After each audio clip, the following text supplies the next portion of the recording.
And that was pretty silly. It looks like we are, in fact, live. We're live. We're live again.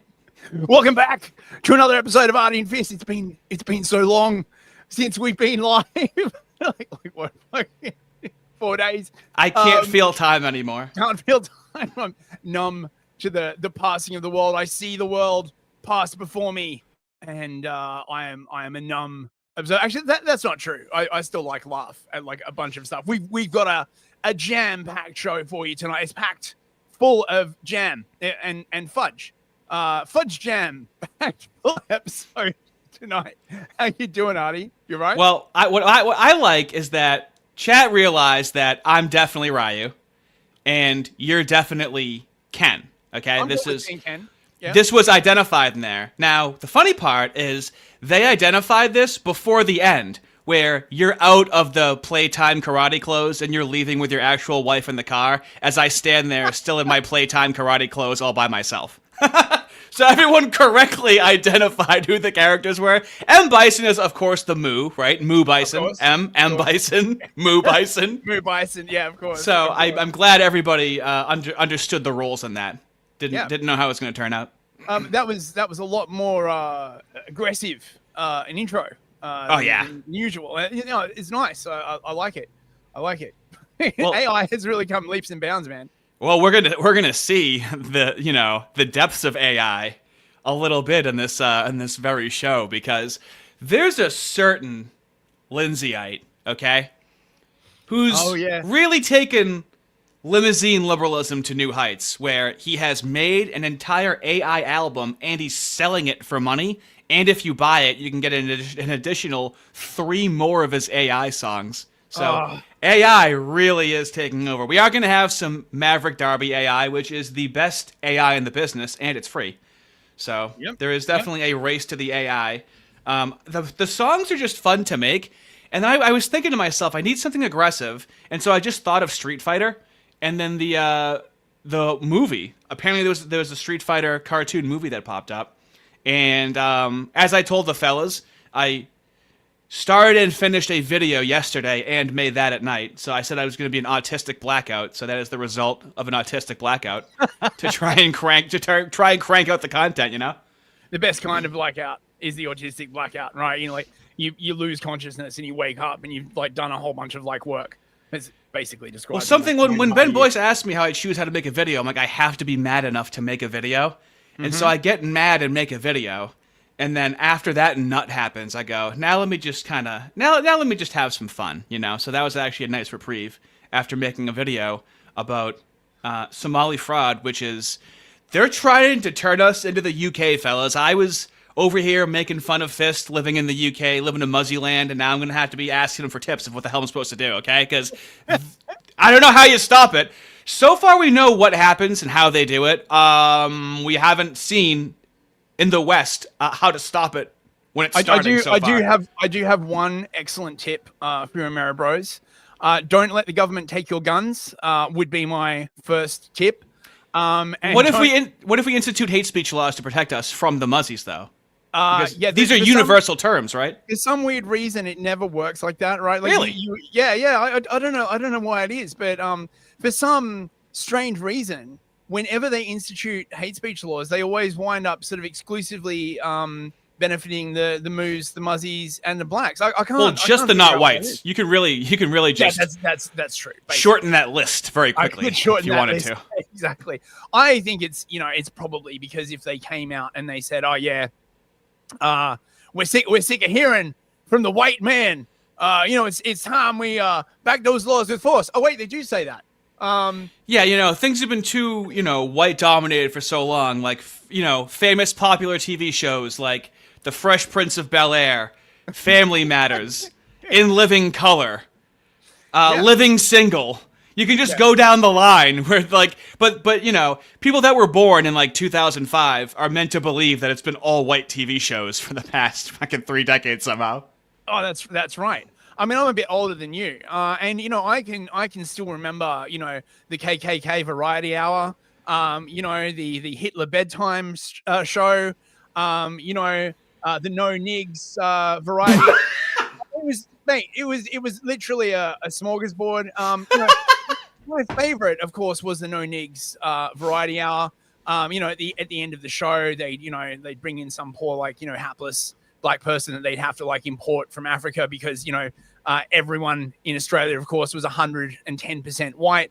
And they call him slurs and kick him out of the studio, and everyone would clap, and it'd be a jolly good time. And that's really the kind of thing that the left is trying to fight against, right? They don't want to go back. It's a completely reasonable, tenable position as long as you lie about history. Absolutely. Well, look, the best thing about lying about history, right, is that if you're a small group with sort of a high inbuilt ethnic preference, you get to have history, right? You can have your own schools, your own religious schools where you teach history to all your kids.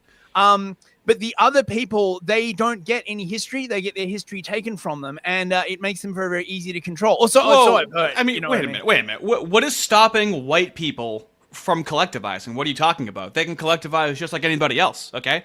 They just choose not to for some reason, right? Everybody has equal access to that. We live in a liberal democracy, don't we? So all freedom of association, all groups are allowed to collectivize however they want to, right? Isn't that the basis, the backbone of liberalism? That sounds like something a white supremacist would say, Hardy. You wouldn't want to be. And besides, do you have your white supremacy license? Right? If you're gonna be like the UK, right? You got to get used to the idea. You're gonna need a license for anything, right? You got a penknife. You need a license for that. You're white. You need a license for that. Mate, you're gonna fucking laugh, but this is a real fucking thing. Right? No, we're not being funny anymore. I thought we were still being funny. We're not being serious, are we? This is funny, but this is serious, right? No. In London, right? We've got a tree in our yard, okay? And to trim the tree, we literally need a license. No, right? I'm serious. But it's on your property. Yeah, no, but you still need a license. Right, first time, right? We trimmed the tree. One of our neighbors snitched on us to the fucking tree police, right? And then the tree police came around. And they're like, "You have you got a license to trim your tree?" And we're like, "What the fuck?" And they're like, "Oh yeah. If you don't have a license to trim your tree, you're gonna get a fine." Oh my god, fuck it, mate. Wait, so how much is the license and how much is the fine? Well, the way it works, the fine's about $200. The way it works, oh my god, is that you have to hire a specific kind of tree surgeon who has a license, right? You're fucking with me, dude. You're fucking with me. I'm 100% serious, right?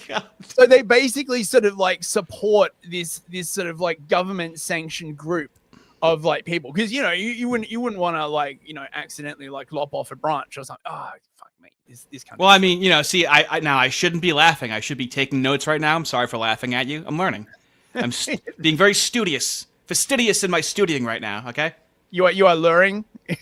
I'm luring. I'm luring very carefully. They're taking over, dude. Oh, mate, they are taking over. Fuck it. This country's totally cooked, man. Should we get into wait, haven't you got something to start with, haven't you? The International League of Fellas has been out and about. Now, fellas, I have told you that your support to this channel is reinvested into the channel, okay? I'm not just pocketing these resources. It's being reinvested back into the channel, and I'm happy to tell you that I actually hired a private investigator to follow around James Lindsay, and he reported back to me, okay?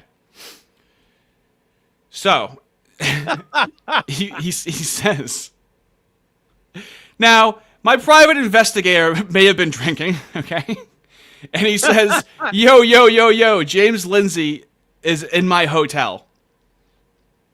And I said, no way. Imagine the smell. Right? He's at the table next to me. I said, why? And he goes, I don't know. I just love the fact that somebody saw James Lindsay and they were like, oh no, what do we do? I need to message Artie as quickly as humanly possible. Somebody saw James Lindsay in public, and they were like, "Oh my god, I don't know what to do. I was in the middle of talking to Fist about the stream, dude.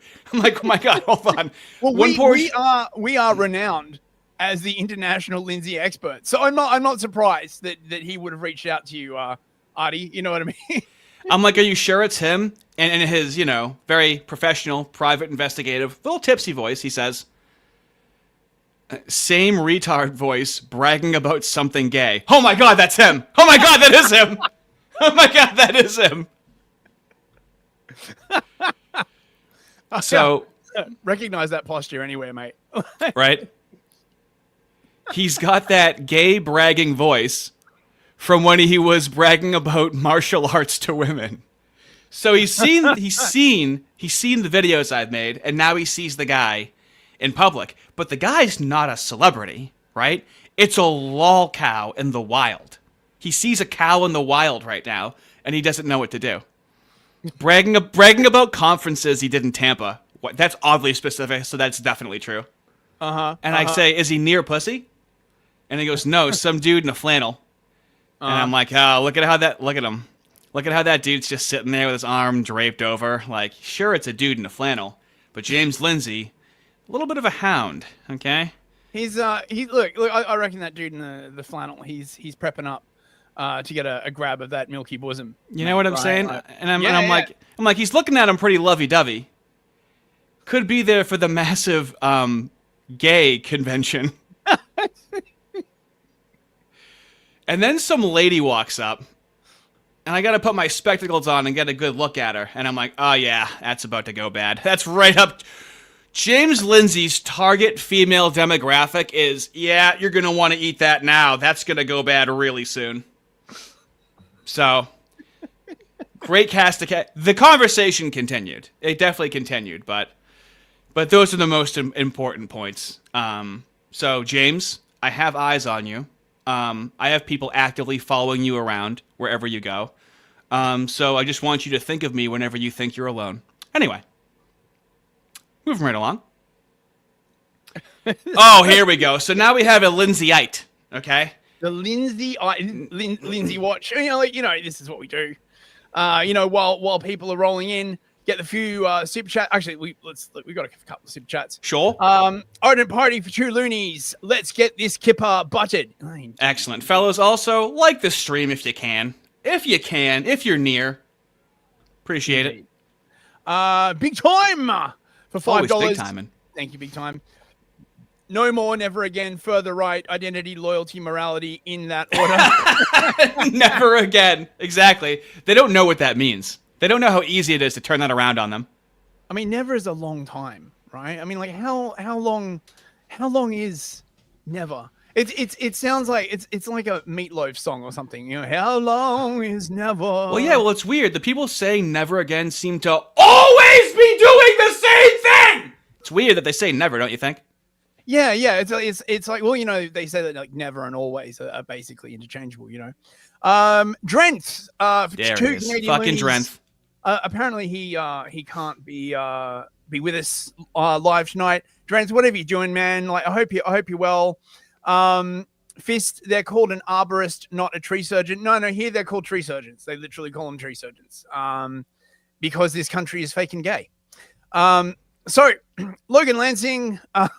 Now, who is Logan Lansing? Now, this is the difference between the anti-communist and the right-winger, okay? The anti-communist cannot criticize the moos, so they focus on the queers, okay? We get it.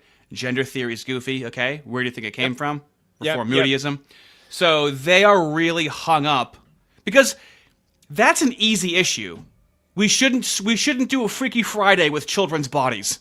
Pretty easy issue to go, haha, I'm the good guy, right? So they really cling to that issue. So that is as far as Logan Lansing's activism has gone in terms of the anti-communism. But where did queer theory come from, Artie? It's like I guess it just sprang out of nowhere from social and economic circumstances. You know what I mean? Or Gnosticism. It came out of Gnosticism, right? That, that very, very sort of common belief structure that absolutely defines the modern world. Which is funny because the Moos have their own sect of mysticism. Now, we have established, right, that despite the incredible effect that Moodyism has had on Western governments, right, they have had absolutely no effect religiously at all on the Western world whatsoever in any way, shape, or form. Okay, I don't want to hear people saying that like just because right they occupy incredible amounts of like influence everywhere that somehow their religious views have like leaked out into the rest of society. That's just ridiculous, right? Well, you say religious views, but would you really consider the views to be religious in any conventional definition? Well, yeah, I don't know. I think giving like an honest answer to that might be a little too spicy. You know what I mean? Speaking of spicy, yeah. Oh my dear Lord! Oh my God! Look, he's whipping them out. He is whipping them out right now. He's a madman. Thank you, mate. Happy New Year, fellas. Here's to an unapologetic 2026. Oh, thank you very much. Very, very much appreciated. He's hopped on the mic a few times in the Hard R Hangouts, so had a very good time with him. Very good dude. Very much appreciated. Thank you. And Waffle for $5. What's up, baby? Hey, man. Saving up money for some stuff for my girl, and so the gifted memberships will be on hold for a while. That's okay, Waffle. Waffle, don't fucking apologize for not... Come on, dude. Anything you do is very much appreciated, even if you just hang out, dude, so... But, do stuff for your girl, Waffle. Do stuff for you know? Shout out to your girl. You know we would be cock-blocking you if we demanded your coin, okay? Yeah. And not spending it on the lady, all right? Imagine that. Imagine he's trying to fucking seal up that deal, and he's like, sorry, babe. I'm kind of taken. That ring's gonna have to be a little smaller, okay? I was gonna buy you flowers, but I gave all my money to like 2 random streamers. yeah. While acting like I'm harassing them, just so other people can watch your stuff behind the paywall. What a hilarious guy. Probably not a good idea. No, look after your girl, Waffle. Like, you know, God bless both of you. Take care of your thing, baby. Yeah, and big time gifted one membership. Thank you so much. So it's going to a good cause. So Artie turned me onto this, right? And I just okay. So hold on. Let's set it up real quick. Okay. Do you have the original post up at the top? Yeah. Hang on. So Logan Lansing, at peak limousine liberal, where he's like, you know what? I bet I could make an album. This is like something that like fucking David Lee Roth would do like 30 years later, and he sees AI and he's like, you know what? I don't need Van Halen. I don't need the band. You know, I've tried being a radio disc jockey and I sucked at that. This is like what you do when things haven't worked out. Logan Lansing, of course, with his debut album, Factory Reset. Okay, Logan Lansing and his debut album, a hard-hitting exploration of the woke right. So he made it the hubris to be I made these songs with AI. Okay, it's incredible to me. Where's the track list? Did you? Oh, I got you on there right there. Yeah, right. You got it. You got it up. Yeah, it's up right now. Yeah. The issue isn't the issue. Philosopher's Stone. What is America? Never trust a commie. Why work for it? Little Mal Mandami. Very popular track. Slut crime. Pick up that stone, Thompson. Wait, Thompson? Does he mean like the guy who made the machine gun? Yeah, whatever. Maybe.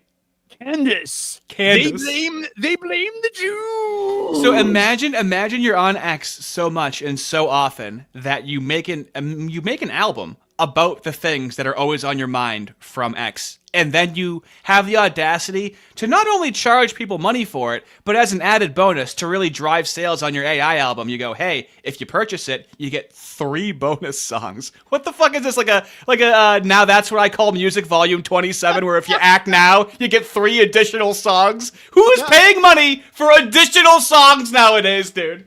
Now, look, Logan was basically saying that he'd be lifting weights, right? And he just like write stuff down. Fair enough, okay. But the thing is, like, these lyrics are pretty fucking bad. So, I just feel like I got to take the piss out of them, right? Oh, absolutely. So yeah, he wrote 2 of those songs at the gym. The song Candace, I've put it on screen.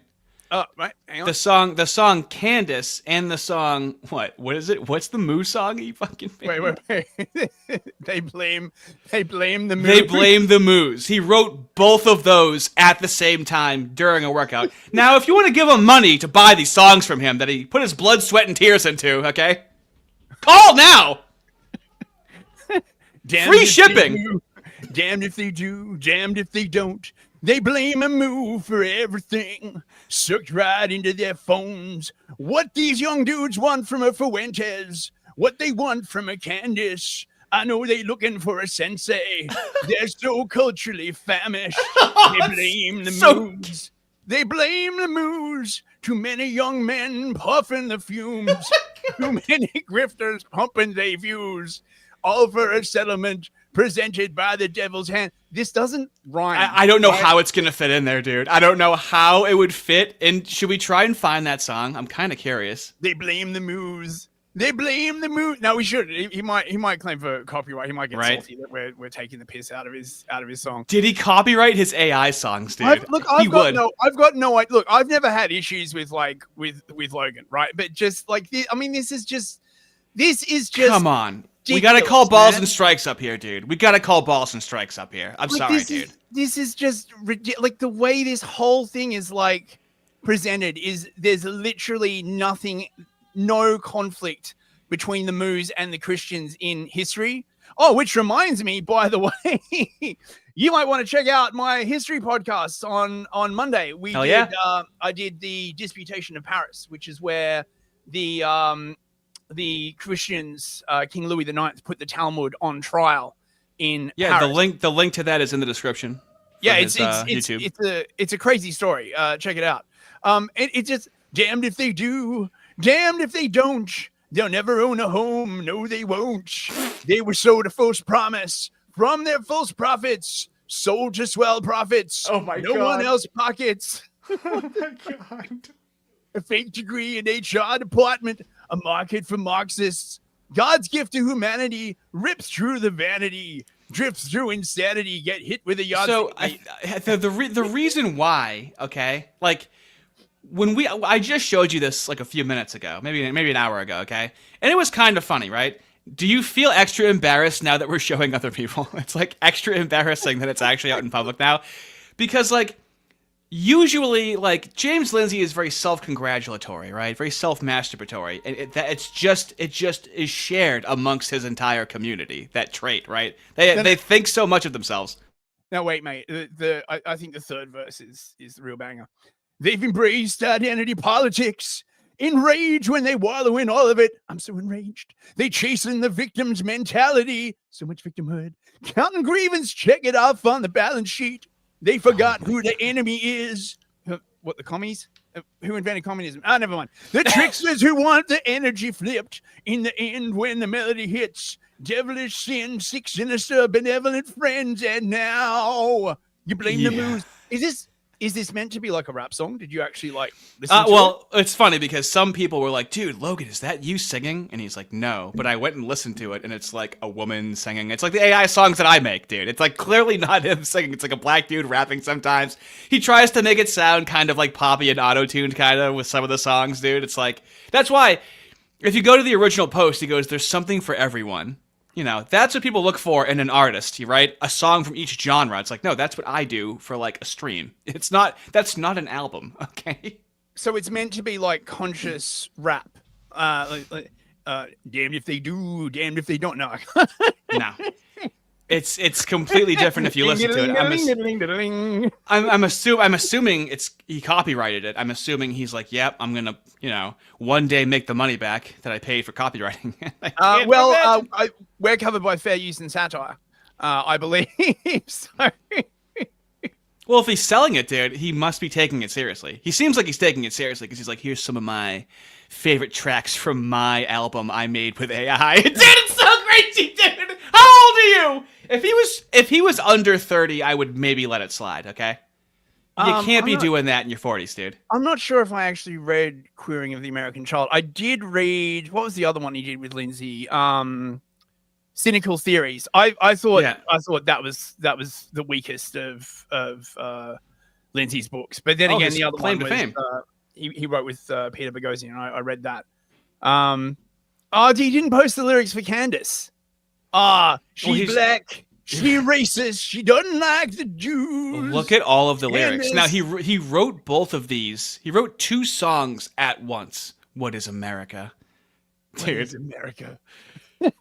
This is. Oh, here we go. Wait. Here we go. Let's see.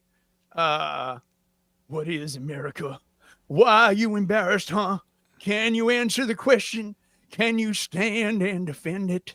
Can you manage the test? Stand in the trenches and band with your brethren. Oh my Don't panic God. and run when the damage is done. Your stamina is endless. At least this one kind of like rhymes, right? Yeah, these are tough. I don't know how AI is going to help rhyme these things that don't. He's going to need to have Eminem come in and try and rhyme these impossible words together. Eminem would probably like rewrite this like much better. Oh my God, that is rough. All right. Oh my God. We're already half an hour in. We really? Check it. Okay, we better get it. We better get a wriggle on and stop being like needlessly like asshole. Couple of chatty Cathys over here. What do we got in the docket, mate? Big old poor Logan there. Right. So what have we got here? Okay. All right. So, fellas, I made a video yesterday on this. What do you really cover with the Somali fraud? Okay. So I'm really pointing out how racism doesn't exist. It's not a thing. And they use it to, diddle white girls in the UK and defraud and take over entire apartment complexes with Somalis in the US. They're trying to turn the US into the UK with racism. This is how they do it. We're going to see if we can stop it. It looks like it's going to be tough. And of course, Tim Walz steps down from re-election and in true Democrat fashion, acts like it has nothing to do with the obvious fraud that came out. It is death by lethal cope, dude. Artie, what you got to understand, right, is that all of these accusations of fraud are just racism and white supremacy, right? Like, all of this fraud was like happening for ages, right? Benefiting the Somali community, right? They need that fraud. You got to understand, right? They can't like make a living for themselves, right? The bulbish cranium, right? Like, I mean, they can sort of like worship Yakub and, piracy and whatever, right? They need that fraud to survive. So really, right, combating that fraud is basically white supremacy. It's the Republican Party attacking him, bro, right? I know, but it's such an egregious amount. And we don't know where it goes, but we're expected to pay taxes. Like, this is why when it comes to how do you talk about like political theory when you don't trust your government at all? Like, it's really difficult. It really is a blend of how things should be and could be. And it's like, yeah, but how can you even trust your government when this is what they do? Yeah, well, okay. Well, see, this is the thing, right? What you need to do is get yourself into the mind of the kosher centrist. Okay, right? Yeah. So what you do, right, is you sit down and you read the Constitution, right? Which is the same Constitution that they had in Liberia, right? Which is why Liberia is now such a successful country, okay? Because race doesn't matter at all, right? What matters is the words on the page, not the people that wrote them, right? You read the Constitution, you read about Scottish common sense liberalism, right? And then you take a big huff of your own farts and just, to sort of let it wash over you. And then you do fucking nothing. Don't forget, Mikhail Olsen literally said if they had the Constitution in Nigeria, then it would be like the United States. Don't forget that we're not really joking that much when we say these things. And the man's never seen Liberia, apparently. I'm not joking. Like Liberia is like the classic example of like how this doesn't work. And the fact that this happened like 200 years ago, or so, I don't know how long ago Liberia was, like a long time ago, is proof positive if proof were needed. Every single type of governance has already been, like white governance has been tried in Africa. And now then none of them worked out. You know what happened in Liberia? So they sent all these freed slaves over to Liberia, right? And then they turned around and just enslaved the local population. Yeah, but have we tried? Have we tried sending over so much medical aid, right, that we actually doubled their population between 1980 and I think it was 1980 and 2010 from 600 million to 1.2 billion because they had a high infant mortality rate, right? So they would have like a litter of like 8 kids and only like 2 or 3 would survive, right? Same breeding patterns, more children surviving. So have we tried doing that? Maybe we just need to make more of them, and that'll help. It's a numbers game, right? There's gotta be some good ones in there. I'm just really glad that any suggestion that anyone makes any kind of plan that lasts like longer than 4 years is a conspiracy theory. Because if I was not 100% assured of that, I might start thinking that, maybe this was some kind of like scheme, done with like a certain amount of foresight. But obviously that's a conspiracy theory. Everyone knows that you cannot have a plan to do anything longer than 4 years. So, good thing for that.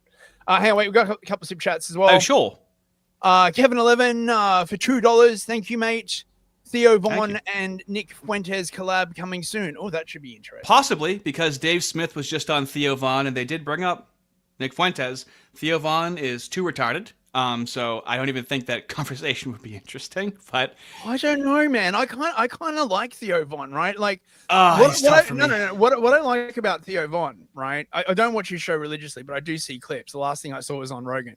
Is like, even though he knows, right, he's staring directly into the sun, he still fucking says it, right? And then he gets this look on his face like, oh shit, I've said the forbidden thing. It's fucking hilarious. I reckon him on Fuentes would be like really, really funny, actually. Theo Vaughn had a meltdown not too long ago. He had a really bad special, and he said he wanted to off himself. And he was getting really paranoid because he stopped taking his medication. Kind of like a Kanye thing, where he's getting like very, very like anxiety-ridden paranoia. He's off his meds. Yeah, right. Bubblegum Gun for $2. I think you're new. Thank you very much. Thank you, mate. They caught the big boss, the two-time Dr. Disrespect. Yes, they did. Yes, they did. Senor Peligro Maduro. Wait, are we going to be covering that today? We are going to be covering that today. Interesting. As a matter of fact. And I got like a whole thing on why international law ain't shit, my nigga. Wow, we're going to have to plow through some slop then to get there, huh? We are. At the end of the slop is the gem. Something like that. Or the coal, depending on. Okay. So some Tim Walsh cope. Let's have a look at Tim Walsh. The good news is on this is that I got no election to look forward to. I've been in front of you. I'll call on who I want to call on, and I'll watch what the press gets written. And we'll make sure that in this state, there's full accountability for everybody, because I buck stops with me. I'm accountable for this. And because of that accountability, I'm not running for office again.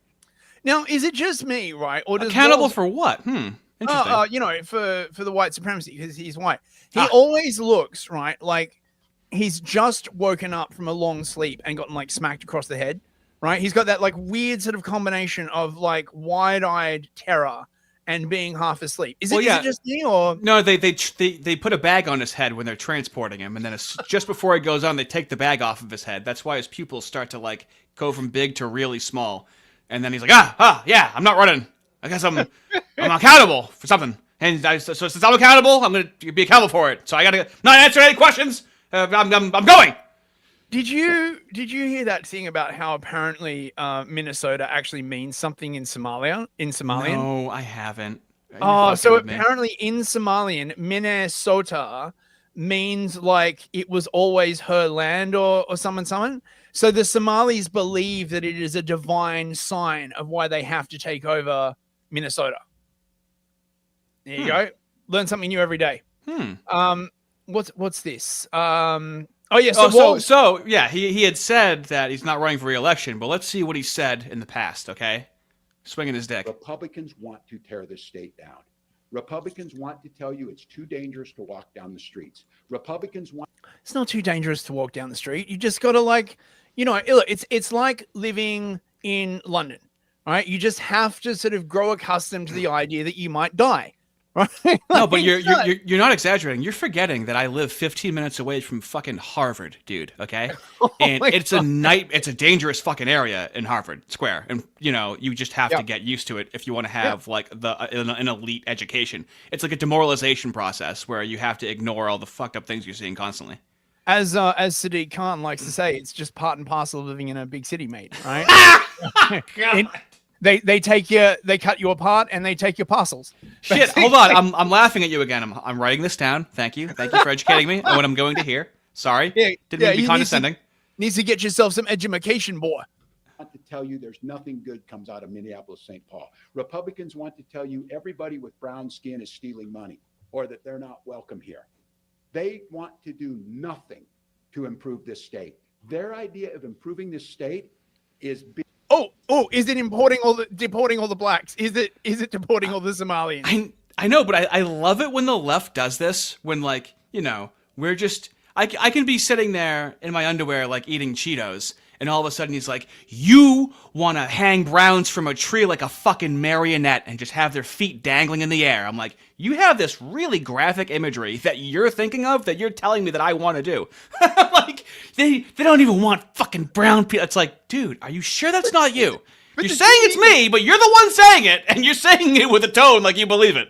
The thing is, right, it's like the psycho girlfriend, right? You've been going out with her for, like, you know, 3 months or something like that, and she comes out with some, like, hysterical thing, and you're like, dude, I would never want that. And then, like, 2 years in the relationship, and she still keeps saying the same fucking shit, and you're like, you know, I'm starting to come around to your point of view, actually. Yeah, I know the volume on this is low. I can't. Yeah, we're repeating what's being said. It's a quick video, but thank you. For Donald Trump agreeing to everything that he agreed with. Well, here's what I'm going to tell you. It ain't happening. I'm not going anywhere. And you can make all your requests for me to resign over my dead body. Okay.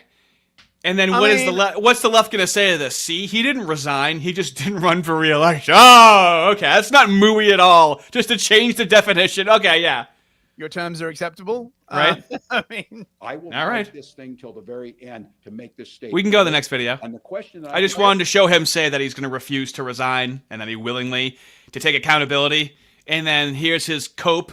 But this isn't the reason why he's not running for re-election and accountability for what we have no idea. This has nothing to do with it.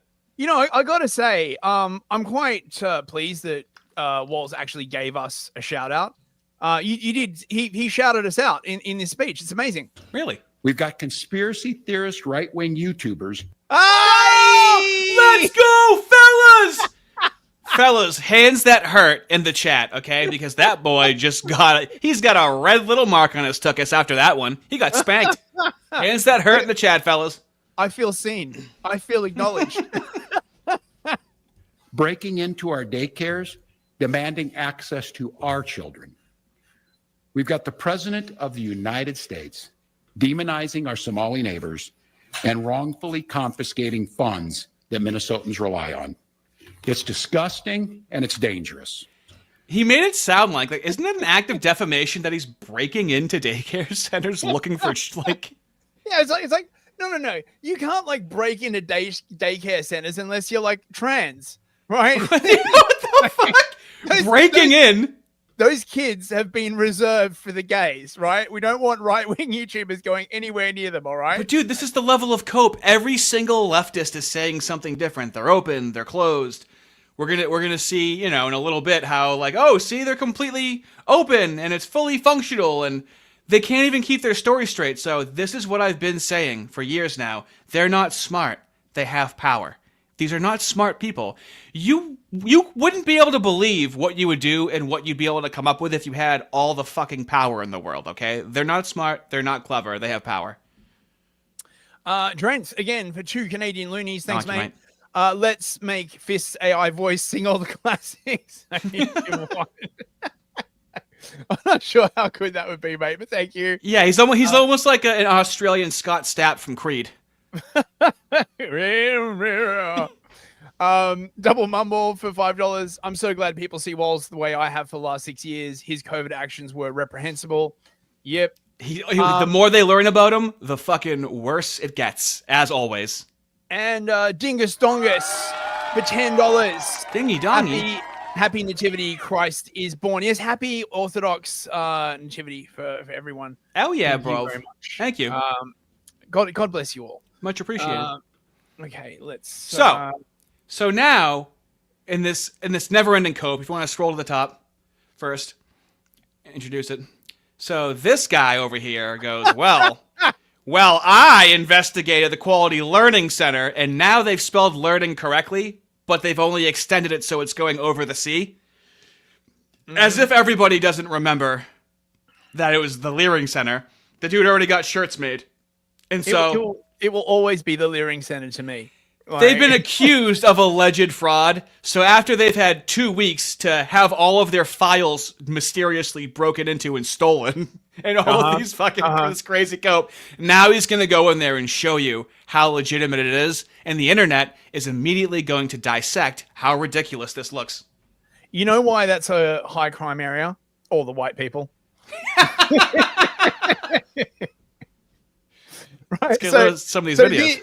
This is the bombshell evidence that proves, right, that this is like bullshit. Okay. Even a good, my mom is coming right now. A good Pause it. Notice how the wall, first of all, that's their science center, right?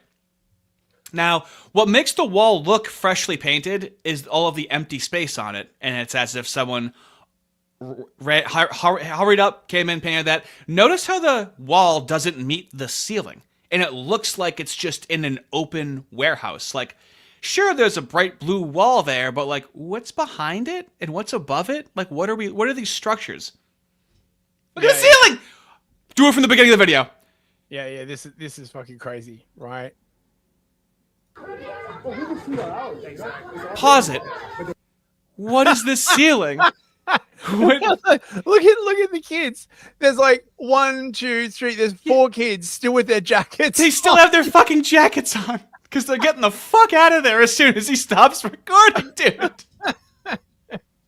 Dude, they can't win. And look at this giant. What is that? HVAC kind of fucking air ventilation thing or whatever. Yeah. He's almost hitting his head on it.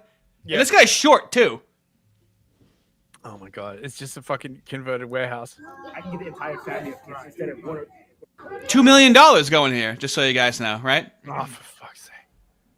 Why, like, can't I just get like $2 million from the government? Look, if they've got too much money, I'll take it off their hands, right? Like, you know, it's not a problem, right? Well, this dude said that he's the first YouTube people that they have allowed in there. It's like, why wouldn't you allow people in there? And we don't really have, we're just going to ignore. So this is what they can get away with. They can get away with it being misspelled and getting $2 million. Right there, that would be a hick, hillbilly, dumb fuck thing if that happened in white Alabama somewhere, right? Yep. Listen, man, you know, all this money, right? It's lonely. It's out in the cold. It doesn't have anyone to take care of it, right? I would like to offer my services, right? Like not as a daycare center, but as a money care center, right? We just cut out the middleman, right? If you got money and it's lonely, right, it needs someone to look after it, just give it to me, right? I don't know though. Like but like, is that really going to improve the experience at all? Because should we really trust some, you know, Australian with your thick, weird accent to teach these Somalian kids that won't understand you? No. You don't understand, right? I'm not offering to teach any Somali kids. I'm just offering to like take the money, right? Like I will give them the money a good home. See, right? You're too honest. Honest. I'll put it to like good use, right? I promise to take good care of it, right? If that money is unloved, right, and lonely, got like no one to like talk to it at night, I'll do it, right? I will offer my services. Dude, it's essentially a fucking puppy mill to crank out some light bulb salamis. Is all it is. It's just a warehouse of a breeding mill. Each man gets to marry 4 women, so he has 4 women pregnant. How else do you think the birth rates are so high, dude? And they multiply so quickly. And yet they're so insular. And yet they still can't scrape together more than fucking like 4 kids to do this like thing. I wonder if that is crazy. I wonder if it has anything to do with this, right? What's this? So this was doing the rounds on Twitter. This is from Craigslist in Minneapolis. Now, there's no way to prove that this is real. Obviously, anyone can like post a thing on Craigslist. But when I saw it on Twitter, it's been deleted now. When I saw it, people were like, oh, no, there's no way that's real. Daycare hiring child actors for a 3-day contract in Ventura Village. Help us daycare. Hi all. My family runs daycare here in the city and have for over 5 years until Monday when funding was cruelly ripped away without cause. Yes, the cause being, of course, give me money. Due to this insane poor decision clear in white supremacy, we had to close our doors immediately. We must prove we are a function daycare to get the funding back. The issue is the entire client base has already found new daycare services, so we need to find new clients base quickly. To help hurry this state vetting processes, We are looking to hire 20 child actors for 3 days while state is present on site. We pay up to $1,500 per actor per day. If you are interested, please send your child's age and a note of what makes your child a special actor. See, now that's what makes it feel real. If you are interested. And they do have the money to do it. But you raise a good point. Don't they have a ton of kids anyway? Like, are they really just like straight up indoctrinating them like 24/7? The thing is, okay, right, like this is one of the reasons why this is such a fucking scam, okay? The Somalis are all Muslims, right? Under Islam, the women don't work. Okay, like it's literally forbidden under Islam for the women to work. The women stay home and look after the kids. Why the fuck do they need daycare, for fuck's sake, right? They're already getting fucking like government money, right? Like, right? I bet you any money, like they've got the same scam running in the UK. Like, we'll be able to go the same thing. Be able to go a little more in depth with that with the Nick Shirley. Okie dokie. Right. So what else have we got here? Oh yeah, this. Oh my god, this is. So I love how like it's Schrodinger's Leering Center is what it is.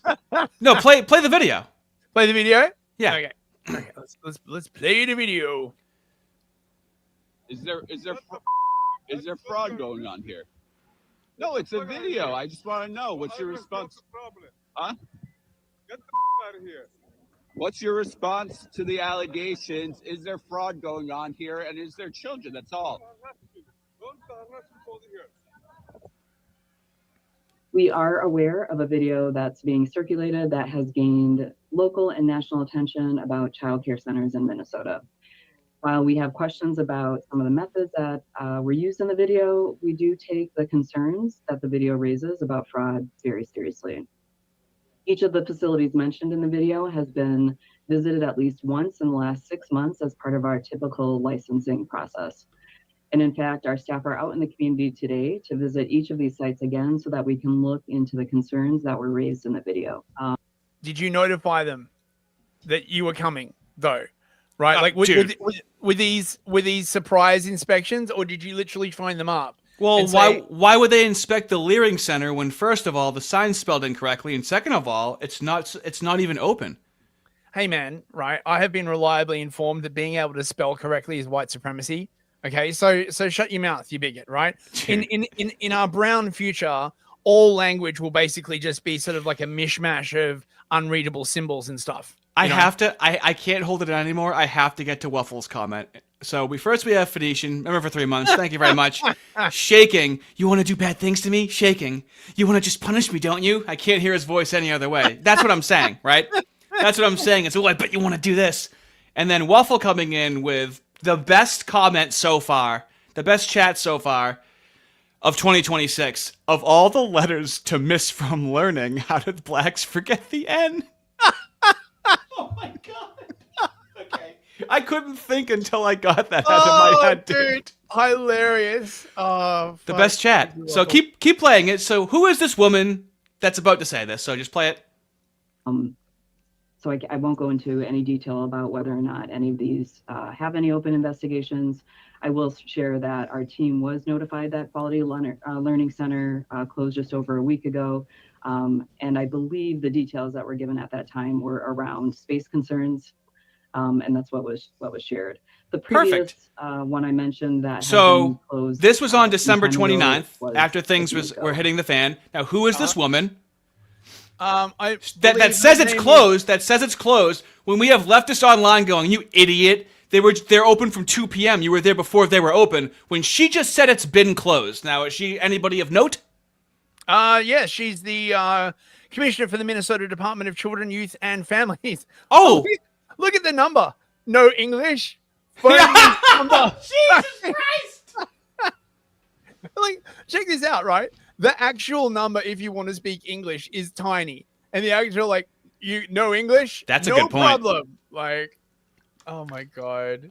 So it's Schrodinger's Leering Center. It's not open and open at the same time. It's incredible. She's responsible for services and policies that facilitate adoption, foster care, child protection, child support, childcare and early learning, cash and food support, and youth justice. Oh, fucking just look at that insufferable. But fucking can you really be a centrist if you're a Democrat or on the left in any capacity where you still have to? Or the most that they say is they go, "Yeah, I don't agree with that." What? It's like, well, isn't it egregious? That's all they ever give you is they're like, "Yeah, I mean, what? That's bad. It's dumb. It's cringe. I don't agree with that. What? See, I'm being fair. I'm being even."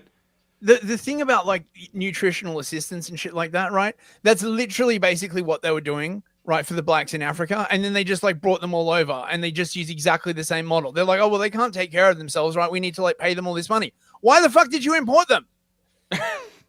You know, for racial justice and shit, right? You mean to fuck over the white people? Well, yes, but don't say it like that. Like, you know, it sounds kind of bad. We got to like leave it about 5 years, you know, until like we can just come out and say, oh yeah, we're killing off all the whites, right?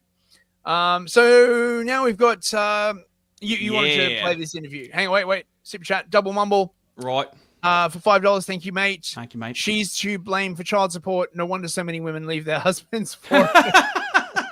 Well, I mean, I would love to know like the whites in the area. I'd love to get a racial breakdown of who's getting these benefits. You know.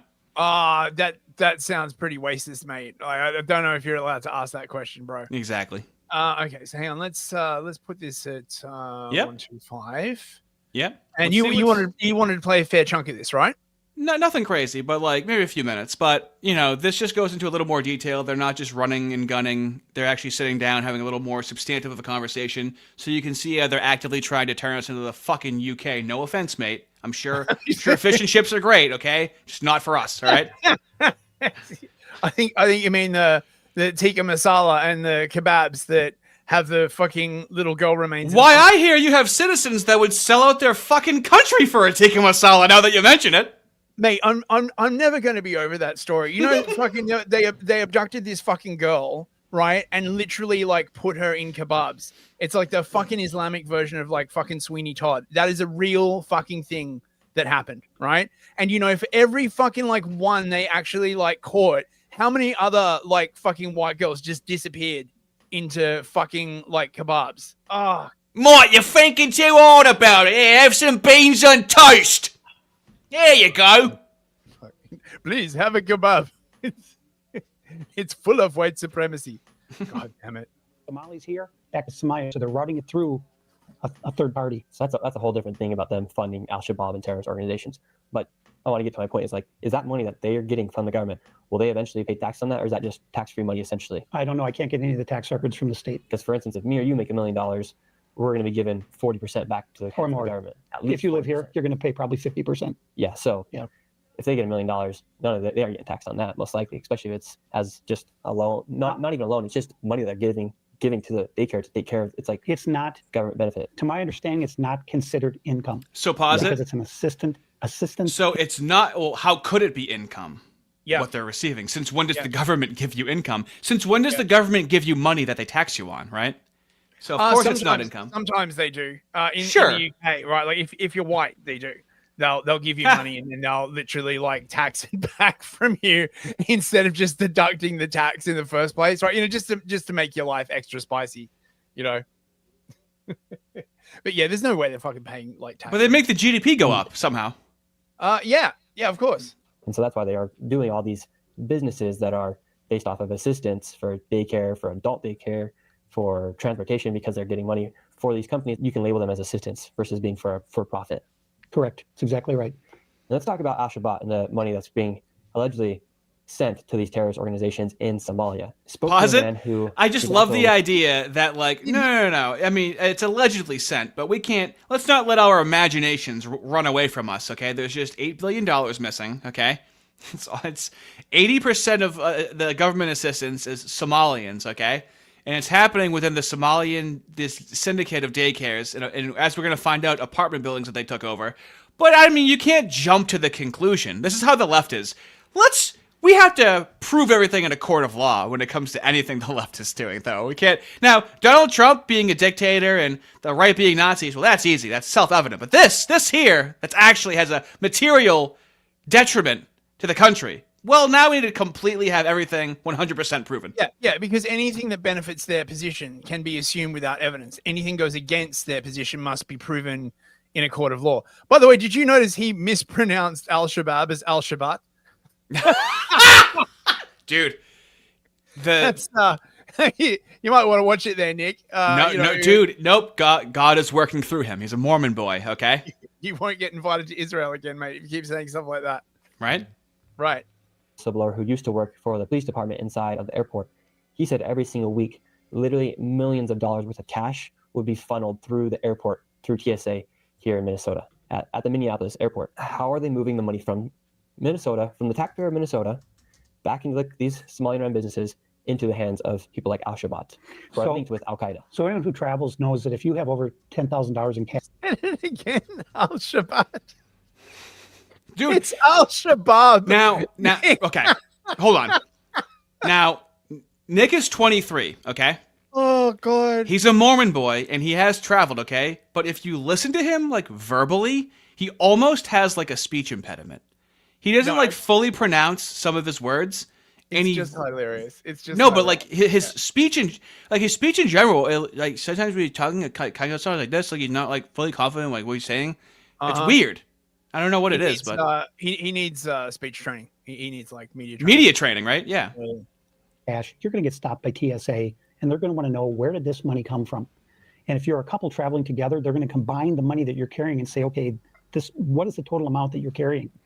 And I talked with a TSA agent who worked at the Minneapolis airport, and there was a Somali man who came through with 2 suitcases. And he put on his declaration that he had $750,000 in cash. And so the TSA agent said, whoa, wait a minute here. And so they took him to a secure room. They opened up the suitcases. Sure enough, $750,000 in cash. And so she called the police. The police came, and then the officer said, well, I've never had this before. This is such a large amount of money. He said, where'd this money come from? The guy said, I don't have to tell you. I don't know. And so he called his superior, and the superior said, okay, I got to make a call and get back to you. And then he called him back and said, you got to let him go, because he declared the money. He goes, no, we can't let it. So $750,000 doesn't have to explain anything. Yep.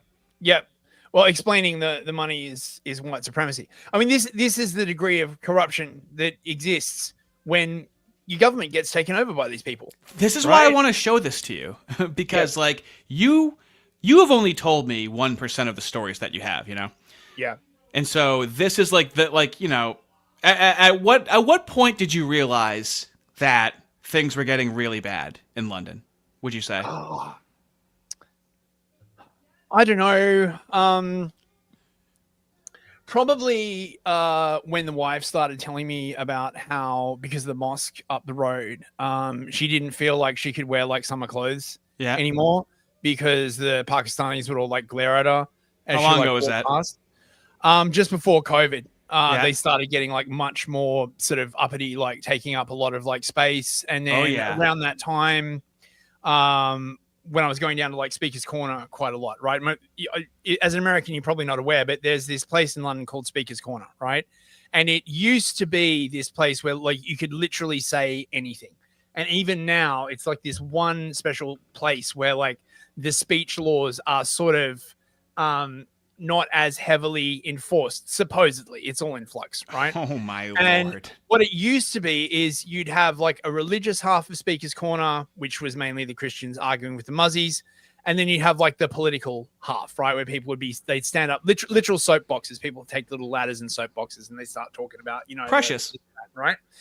Wonderful, right? Used to go there all the time, and then the Muzzies just basically took it over, right? So you go there now, and the entrance to Speaker's Corner is just like wall-to-wall Muzzies, right? They'll have like a big speaker there playing their like music, handing out Qurans, all this stuff, like praying. And rather than being like the religious corner now, it's just the Muzzies corner, right? And they get really, really violent. This woman who tried to like burn a Quran got like actually like stabbed there. If the Muzzies like attack you, the cops will basically take you away instead, because from the point of view of the police, their job is to just enforce order, right? And so it's easier for them to just take away these smaller group of people, no matter like what the law says.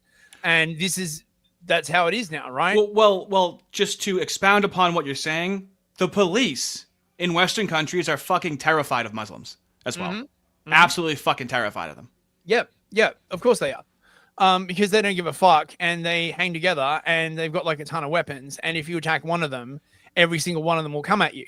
But they really do the commie moo thing of like fucking vicious gaslighting, as like they are in competition for wailing out in pain as they fucking strike you, dude. Like they really ramp up the gaslighting in terms of attacking you and acting like you're doing something wrong. Yep. And they like attack people, they beat people, they like steal their equipment. Fucking hardly anything ever happens to them. And you know, if only you guys had a constitution. It's a shame. Yeah, exactly, right. And so as a result, like, a lot of people have just stopped going to Speaker's Corner because, like, what's the fucking point? It's just that's the point. Is they take up space. They're owning land. Exactly, they're just taking up space all the time. Yeah, it sucks. And so, how deep does this go? How many people are involved? How bad is this?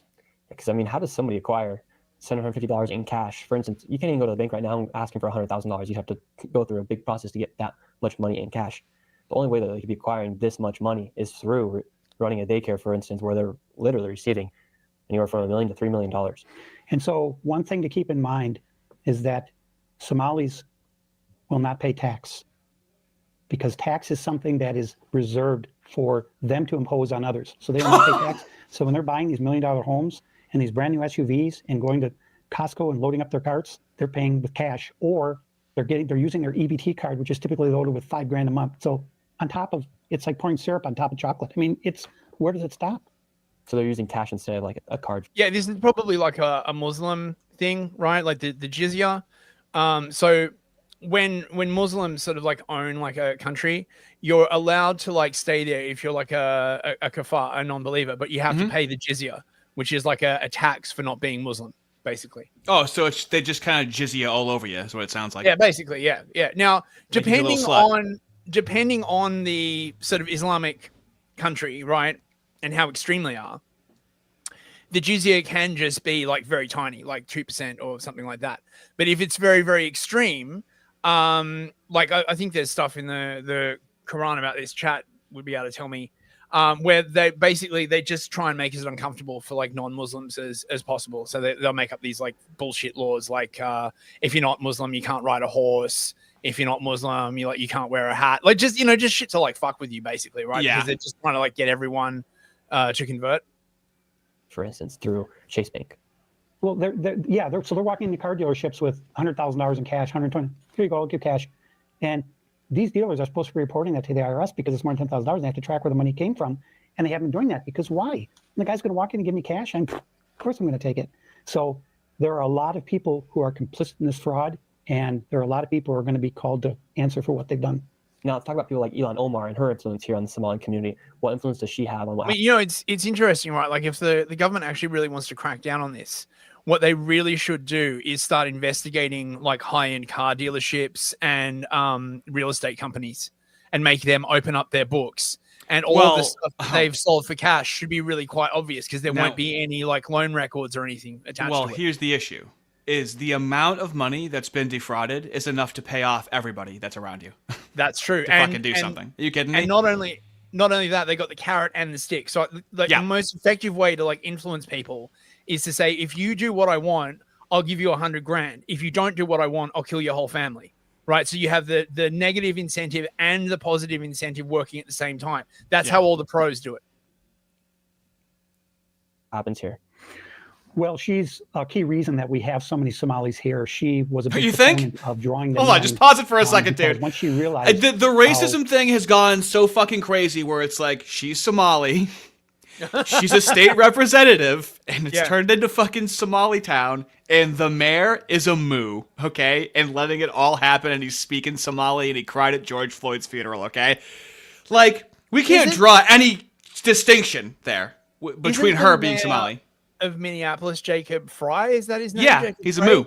Frey. Oh, mate. Yeah, but he's like, oh my God. He's an anti-Israel moo, but nonetheless, the opposition that Israel needs to go, haha, see, we're against him, so.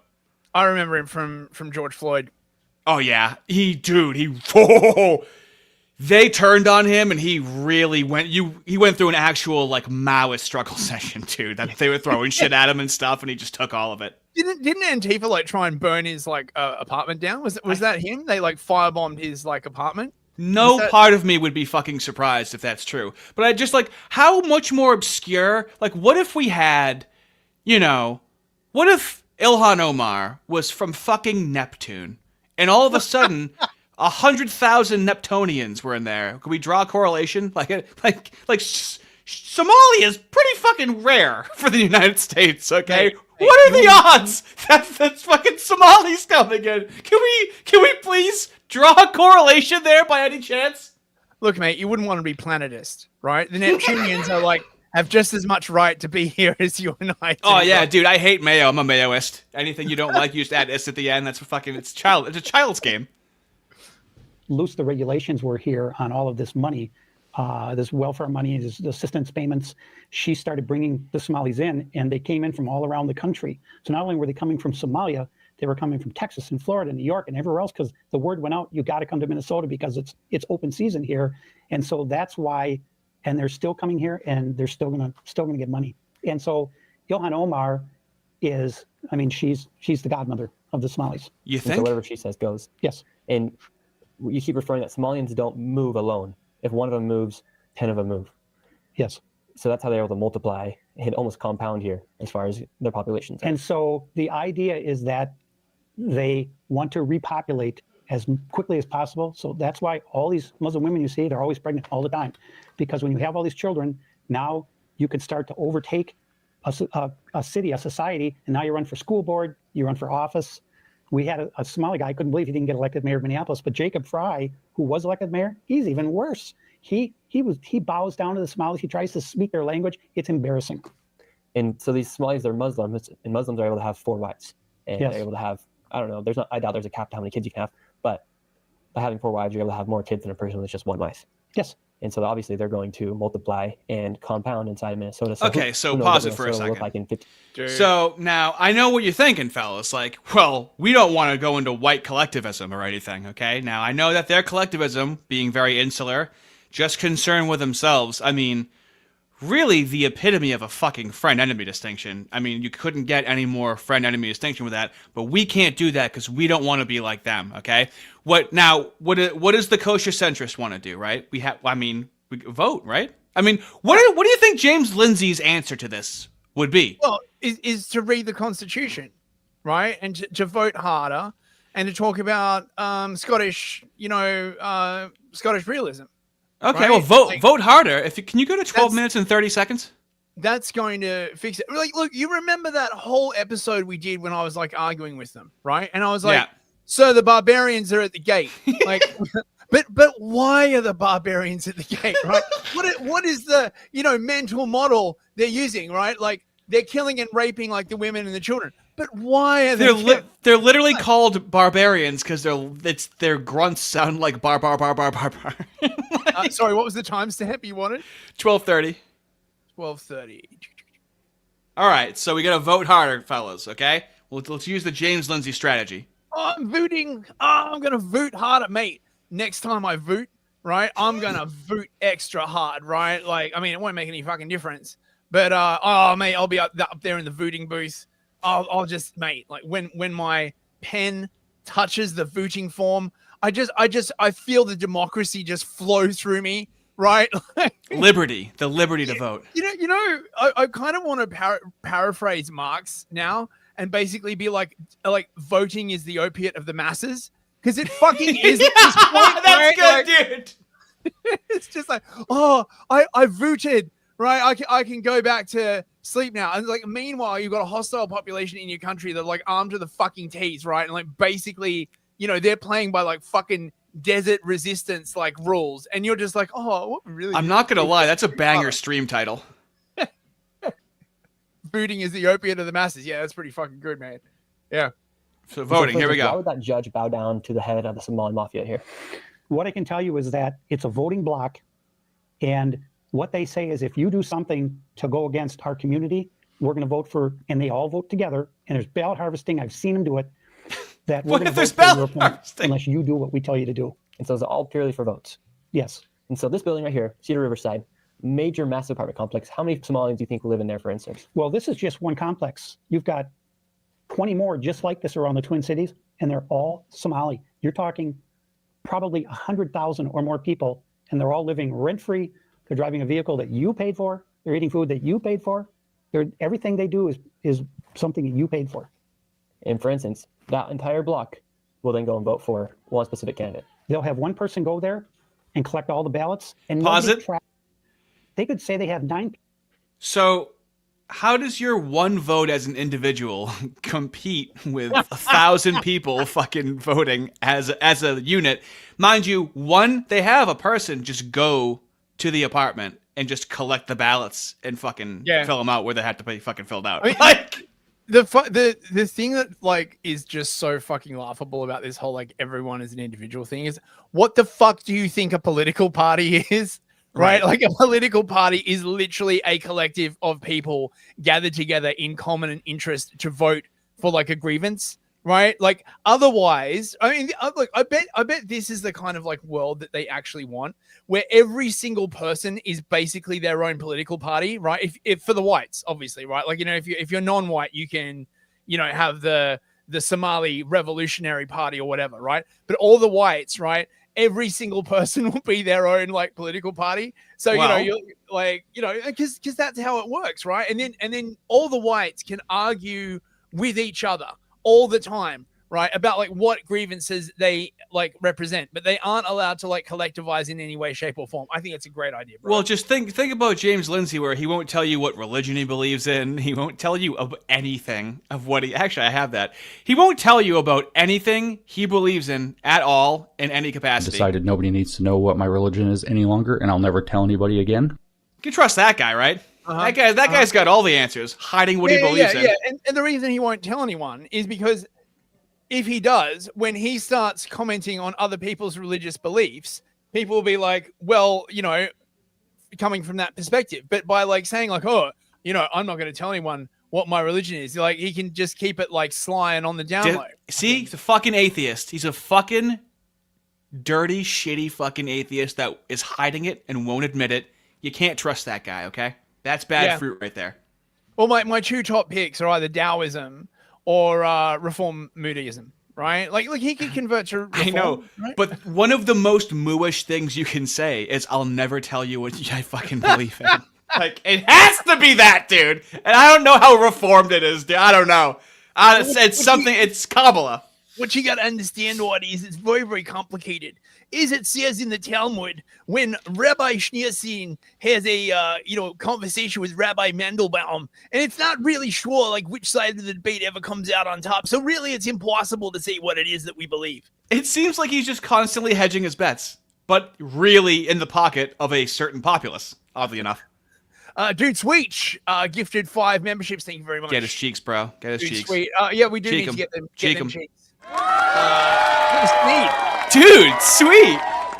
Well, for those Sweet. people, there is at this point getting close to 20 hours of content. Streams, short videos, hangout videos, lore videos of me from 2017 when I was more on the left, going through an absolute crisis of trying to understand what's going on. Then I met Fist, and I learned about the friend-enemy distinction, okay? Yes, you did. That's right. And then I learned about the old water slide sideburns, okay? And so life's been a lot different since then. You get to go a lot deeper than anti-communism on the right wing. I strongly recommend it. The malformed end towers. What's a nigre? I don't know what that means. Wow, they're so dumb they can't even spell. That's why we leave the chat off screen, fellas. we salute you, chat. Oh, we got another super chat. Cheekum. Chica Masala. Chica Masala. Colin Christensen for $10 US. Thank you, mate. very much, mate. I feel like a racist hipster. My dad already told me about how awful these guys are after he got to meet them during the Battle of Mogadishu. I disliked them before it was cool, not fair, man. Yes, well, you got to understand, right? Like, that's why those Americans died in Mogadishu, is so they could take over Minnesota. It makes perfect sense if you just don't think about it too much, right? I love how he's treating them like a local band. He's like, dude, I knew them before they blew up, okay? You guys are all new. but since it's not a band, since it's a group of people, you go, hey, I hated their early shit instead of I liked their early shit. I've been hating them since before it was cool. Yeah, but like now, since I like saw their latest album, I really fucking hate them now. Right, it's playing everywhere. I can't get the fuck away from it. Yeah, it's pop. It's pop now. Yeah. It's like, oh yeah, oh now everyone hates him. Oh. I walk down the street, it's fucking in my face. I go in like a hairdresser, it's just playing all the fucking time. It like drives me crazy. Welcome to the club, everybody. Wait, hang on. Yeah. I need to show this as well. It do be like that, Mr. Artie. It certainly do. Right. Oh my god. Right. Okay. Let's keep going. People living in an apartment, they're going to send them 9 ballots. And then they have someone who comes along, collects all the ballots, and they fill them out, and then they deliver them all to the ballot box or wherever they deliver them all at once. There's no verification. Nobody's doing anything to know if these people are even citizens that are voting. And how well have they integrated into society here? Not at all. It's either you do things their way or you're a racist or an Islamophobe and you will be attacked. My life's been threatened many times. Doesn't this sound like the UK right now, right? I mean, we can stop it here if you want to start going digging your heels into your stuff, but I mean, this just feels like the UK. Then when we 2 streams ago, what was that? 5 months ago is what it feels like. When we watch the cops come and talk to them, like it seems like the UK. We got a call that you're harassing. This is what they do. This is what they do to get people kicked out of apartment complexes. They just relentlessly keep calling because I'm sorry, dude. I feel like evil is stronger than good. I there's no other way for me to like say it because like evil doesn't sleep. Okay, at least good sleeps. And these motherfuckers, all they care about is power. What the lesson to take away from this, basically, right, is that if you abandon the laws of God, this is the kind of shit that happens to you, right? Like it's not that evil is stronger than good per se. If you abandon good, then evil will completely fuck you over, right? This is why you need societies, right, that adhere to God's law, broadly speaking, right? Like right. If you abandon reality, if you abandon your people, if you do all this kind of shit, this is your punishment. This is why God punishes entire societies in this way, because you abandon the laws, you started like fucking around, and that's what you get. That's why these laws are ancient, right? There's a survivorship bias. The societies that followed these laws, right, survived, and the ones that didn't fucking either got invaded, taken over, or fucking self-combusted. So, yeah, I mean, at the moment, at this period of time, I feel what you're saying. As an atheist, I always have trouble rectifying that because of all the evil thriving in society. Yeah. Well, the protection against evil is to follow God's law. That's basically what it is. Otherwise, evil wouldn't exist, would it? Right? Like, So yeah. Chica masala. What? Yeah, dude. Did you read that right? Are you all right? Yeah. Having a heart attack? I'm fine. 10 memberships from Phoenician. Thank you very much. Unbelievable, bro. Unbelievable with this guy. Incredible. Really one of our most consistent supporters. I actually talked to the guy too. Just, I don't know. Thank you. I don't know what to say when someone does something nice for me. It's the atheism in me. I don't know what to tell you, but thank you very much. Thank you very much. Well, we're not at. Okay, look, we've got another 10 minutes before an hour and a half, so let's keep going with this, shall we? No, you can go in, dude. Sometimes you got some stuff to go into. Okay, you're gonna be riffing. Who are you kidding right now? Okay, wait. We got some funny videos before we. You got some time to riff. Absolutely. Get into Le Holos Venezuelos. Yeah. So this is a real video of real RFK Jr. Absolutely. This is 100% real. Shout out to Maverick Alexander. Give this guy a follow. He's the best AI in the fucking game, and his is free. Okay.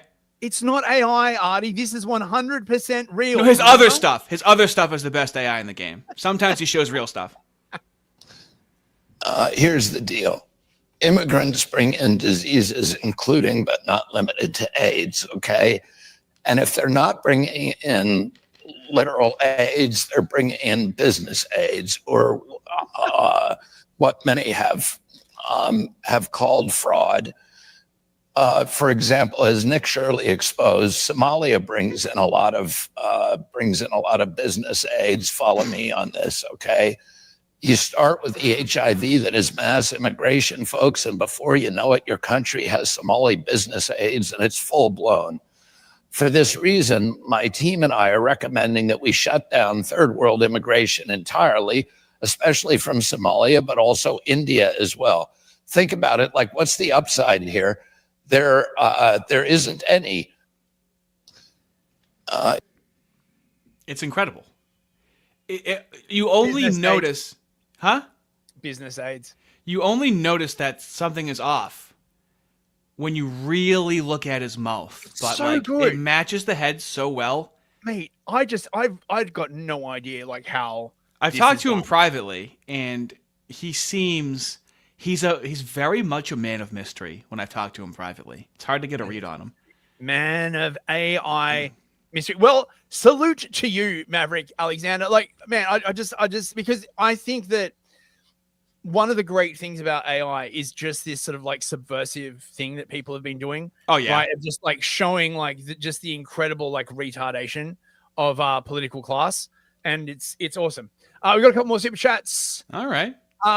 Oh, we got. Are we cooking? Are we cooking some chica masala over here? Yeah. You already got that one. For $10. You got that one.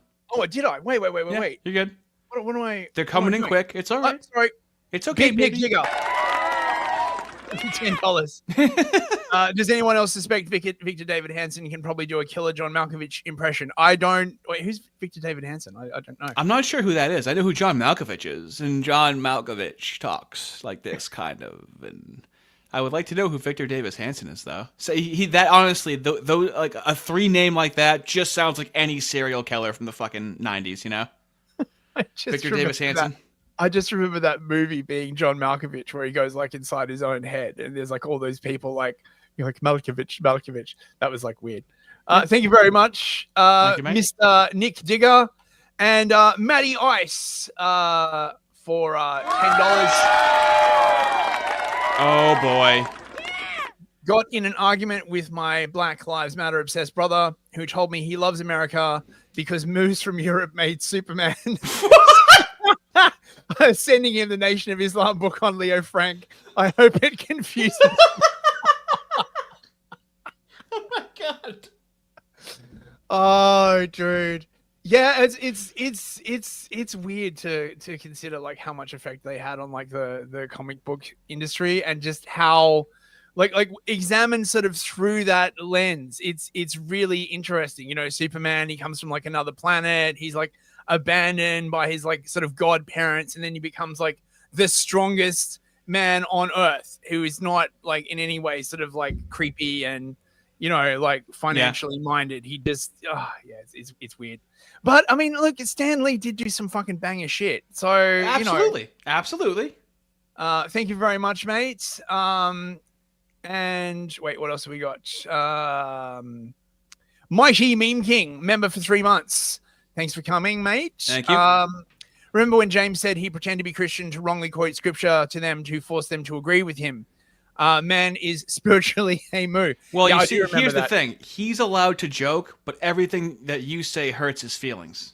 And it's actually serious. You can't joke. He can joke, which is, you know, been around, I think, in the UK since around 1066, maybe? Yeah, something like that.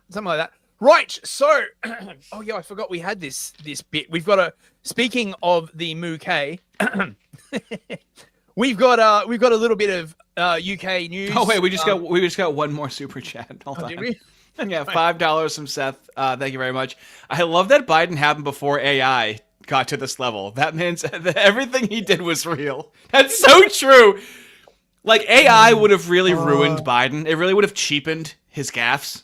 So that really is incredible that like AI isn't what it was when Biden was making his gaffes. I couldn't agree with that more. I don't think about being smart any more than I think about being a fly. Yes, see, like all you had. See, Biden is the last of a generation of storytelling. You would do an impression of Biden and something he would do. Now it's going to be just for, you know, that would have just been replaced by AI. So that's a very nuanced opinion there, like that.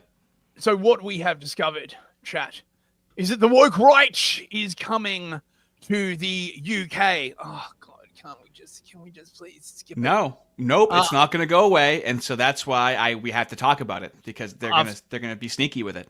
After the interview with horrible racist Steve Laws. Why is he a racist? Well, he doesn't want the whites to die out in their own country. A racist, horrible. And what's this guy's last name?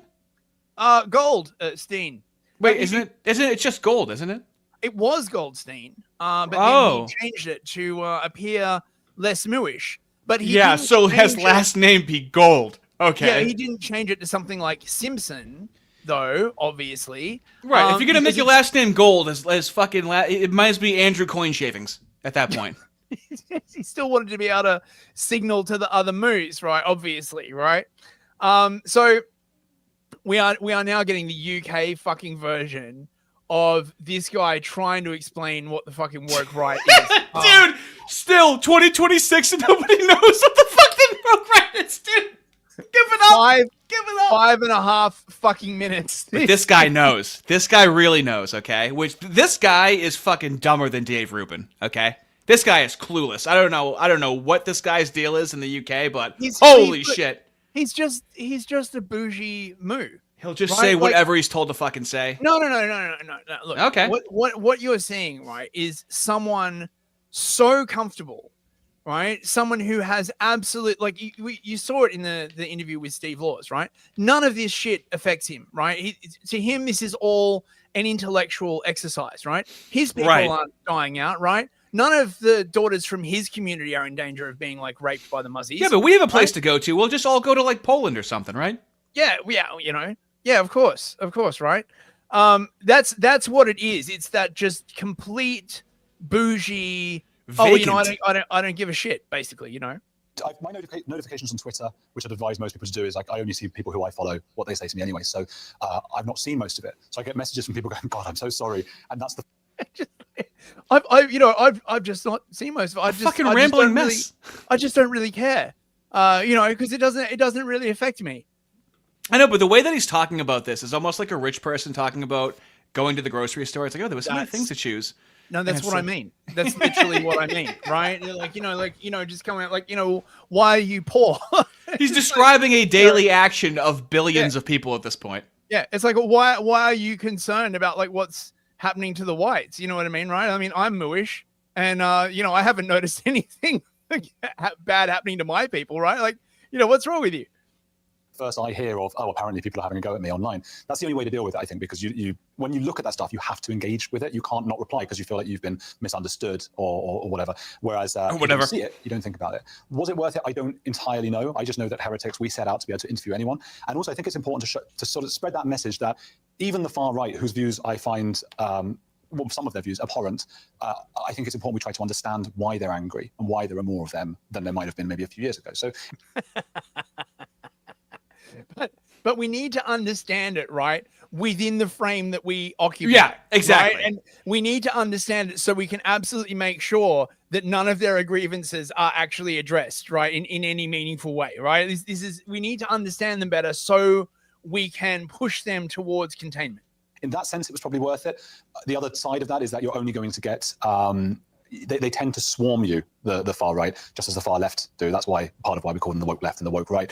They get together, they tell one another, and as soon as you put something out about them, they swarm the comments, they have a go, and so you can't really tell until maybe a long time afterwards what kind of impact that had.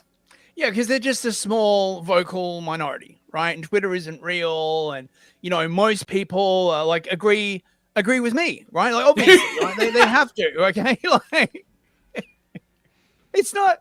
This is the thing.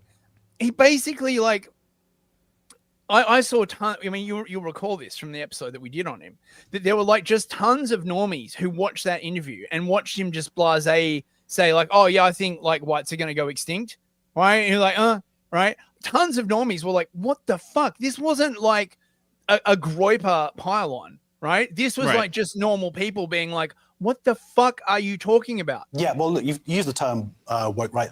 Some people would say even that term itself is controversial or doesn't exist or it isn't real. My experience is it's very much real. How would you define it? Yeah, the woke right is an interesting one. It's something that particularly James Lindsay. Okay. So he's ready? going to invoke James Lindsay. And James Lindsay himself can't fucking define it. So that is a epistemological fucking black hole to start that off with. We could all agree. Now, this guy is, I'm telling you, this guy is fucking useless. Even similar to James Lindsay, though, he strikes me as a person that can't, like, think of something and then say it. It feels like he's discovering what he thinks as he's talking out loud. He gives me that kind of vibe. Oh, yeah, I can see that. I think was one of the first to start talking about it. Konstantin Kisin, a friend of ours, he's talked about this. And predictably, when you do talk about the woke right go absolutely nuts at you, which is what happened with the woke left when you said there was a woke left. So it's a hard one. There are slight differences. I suppose the difference might be that slight differences. You know, everything's wishy-washy. Just there are two groups of people who are angry. There might be slight differences, but the important thing is that they're angry, because that tells you everything about them, right? Like their motivations. Every time somebody tries to define what woke right is, they sound like somebody trying to describe a black assailant that happened at night. Hey, he's fucking eyeballs, just really eyes and teeth. Really just eyes and teeth is all I saw. It's like trying to describe a black assailant, right, in London, where you're not allowed to say that they were black. So you're just like, what did he look like? Oh, it was like a man, right? Any distinguishing features? No, just man, Dude, I was working in retail and I had a coworker, okay? Very Haitian name, okay? Bald black guy. And he's trying to describe the guy that helped him. And I'm like, after like 5 characteristics, I went, was he black? And they were like, yes. I went, thank you. Hey, come over here on the phone. I'm like, oh my God, dude, we speed this up? they're not blue-haired, they don't have nose piercings. But if the woke left were only about blue hair and nose piercings, I don't think we'd mind them so much. Like, it's just a fashion statement. It's about identity politics, though, isn't it? Identity politics and victimhood, I think, which is... yes, victimhood, right. Let's completely jettison any truth claims, right? Yes, or anything about like whether the shit that the wet left wanted was in any way possible and was basically a rebellion against reality itself, and whether those on the right have like actual legitimate grievances and actual solutions. That, I mean, for fuck's sake, man, 1980 was not that fucking long ago. They literally act, right? Like 1980 was 2,000 years ago, right? Like, oh, they look for an imagined past. Dude, I just want to go back to 1980. Like, what the fuck is wrong with you? Right, dude. 80s and 90s, And then the newer generation is like, yeah, the 80s and 90s, the more I learn about them, seems pretty fucking cool, And yet, for some reason, we're always like just a day away from slipping back to the Holly, right? Like that period of history, right, is never like an imagined past, right? It's always like but whites wanting to like have a like racially homogenous society and working institutions. Oh, that's an imagined past. Which actually is better for everybody. So like if we were taking care of our shit, then we would go, okay, few immigrants here and there that are high performing, and it would be, it wouldn't be completely out of control and whatnot. It wouldn't be like white only. It would be a few, for all the white, whatever, white collectivists, supremacists, whatever anybody wants to call them, it doesn't fucking matter. There's no racism, doesn't exist. Anyone I talk to is comfortable from 75% to 90% across the board. It's in that like range. None of them say 100%. I've never heard that. I literally do not know anyone who's like, we're going to get the color chart and we're going to go fucking door to door. And dude, we fucking talked to Eric Arval and he's like, eyeball it. Yeah, just fucking eyeball it, dude. Just get the whites together. You'll be able to fucking tell. Like, and we got a couple of sip chats. Oh, sure. Big Nick Digger, he's back again. Get his ass. Clap him. Clap. Big Nick. $10 US, thank you, mate. The relationship I've purchased with you two is the closest thing I have to a friendship IRL. Thanks, guys. That's fucking hilarious, dude. He hopped on the mic during a fella hangout, and dude, my heart goes out to him, man. He went through a rough one with an ex. But he also, as a goof, not knowing how I would feel about it, donated money to another streamer we were watching as a goof. So this guy will do anything for the fucking laugh, okay? He's kidding. Nice. He's pretty much kidding, okay? But I'll tell you what, I do offer a very unique experience behind the paywall, fellas. So, fellas that got gifted a membership, you can go ahead and try to be parasocial with me. I'll just fucking ignore you if it's fucking creepy and weird. So, I don't desire that. You know what I'm saying? I'm like you people. Okay, I don't have a high horse to fucking be on. All right.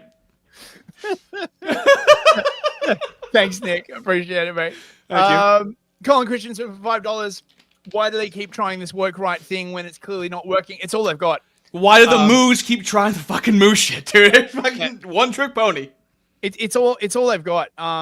They're not prepared to actually address any of the grievances because they actually want those outcomes. They were part of engineering the system that generated those grievances. So it's just basically a delegitimization tactic is what it is. It's just a way of sort of like naming it a thing so it then can be ignored and you can say, oh, you know, the people that, you know, do that, they're insane. And no. You mean like how I'm, you know, for the past like month or so being like racism doesn't exist, like these things don't exist because they don't have a universal meaning. They're only meant to target the right wing. That's it. They're so afraid of the right wing. They're terrified of it. Well, this is the thing, right? The right wing are actually mainly based in reality. Like, you know, don't get me wrong. Like, you know, there's no political system that is a complete one-to-one correspondence with reality. Okay, it's politics, right? But you can have lesser or greater correspondence with reality. And the thing about the woke left is that they're just like shit. Like, there aren't two genders. Like, what the fuck are you talking about? Right? Like that is like the least correspondence with reality possible. Yes. Right. The right wing are just like, look, we just want like to go back to fucking like 1980 or some shit. Well, you know. Once you realize the moos are on both sides of it, okay, you have your crazy leftist commies born from moo, but the point of that is to make something so crazy and destabilize. On one hand, it destabilizes us, right? But on the other hand, the moos get to go, hey, we think there's only two genders. See, we're normal, and it's like, well. Like, fucking congratulations. like where do we go from there? Well, we also don't think mass immigration's good. I think also it drains political energy so that these people, instead of actually doing politics or suggesting anything real, they just wind up fighting reality itself, which is a losing position. I think that's a big part of it, right? Like they're just like, oh, you know, the way to utopia is transgenderism. It's like, what the fuck are you talking about? Like, it just becomes like this way of siphoning discontent into like these complete dead ends, basically. We're gonna get this out of the way. Yep. American Grimoon for 50 NOK, whatever that is. Nokis. Oh, yeah, Norwegian krona. I knew that. Pushing woke right is stupid. For that puts Lindsay at the center. They should have used a different word and get a better figure for the center. They can't really. This is the best they've got, I'm afraid, right? Unless they can think up something better. Dude, it's not a good strategy when you just have like fucking anons on the internet going, guys, I think I can help you. Like there's something obviously wrong with what you're doing. I think you guys need a different fucking strategy. That's how you know. Yeah. I'm predicting that Dan Bongino is going to be the next weapon they're going to roll out. I think he's leaving the FBI, and I plant that flag. Like the hyper Lindsayite. Basically. He has a different energy. He saw behind the curtain, and he got switched. It feels like he's going to be like, "Listen here, you groypers, right? I don't want to hear any of this." Like, you know. Well, I don't know whether it's going to work, though. But the Groypers are the wedge issue. James Fishback, we still haven't covered him. I still want to cover James Fishback. And that guy, Putsch, in Ohio. Fucking bad. And with a name like that, Putsch. Oh, my God. Oh, my God. Join the beer hole, Putsch. He's ordained. He is totally ordained. Left Nut Larry. Oh, that's a good name. For £5 British pounds. Oh, thank you, mate. I love when people of different groups explain to me why they're entitled to my ancestral homeland, especially a schnoz pretending to be one of us. Yes, story as old as time.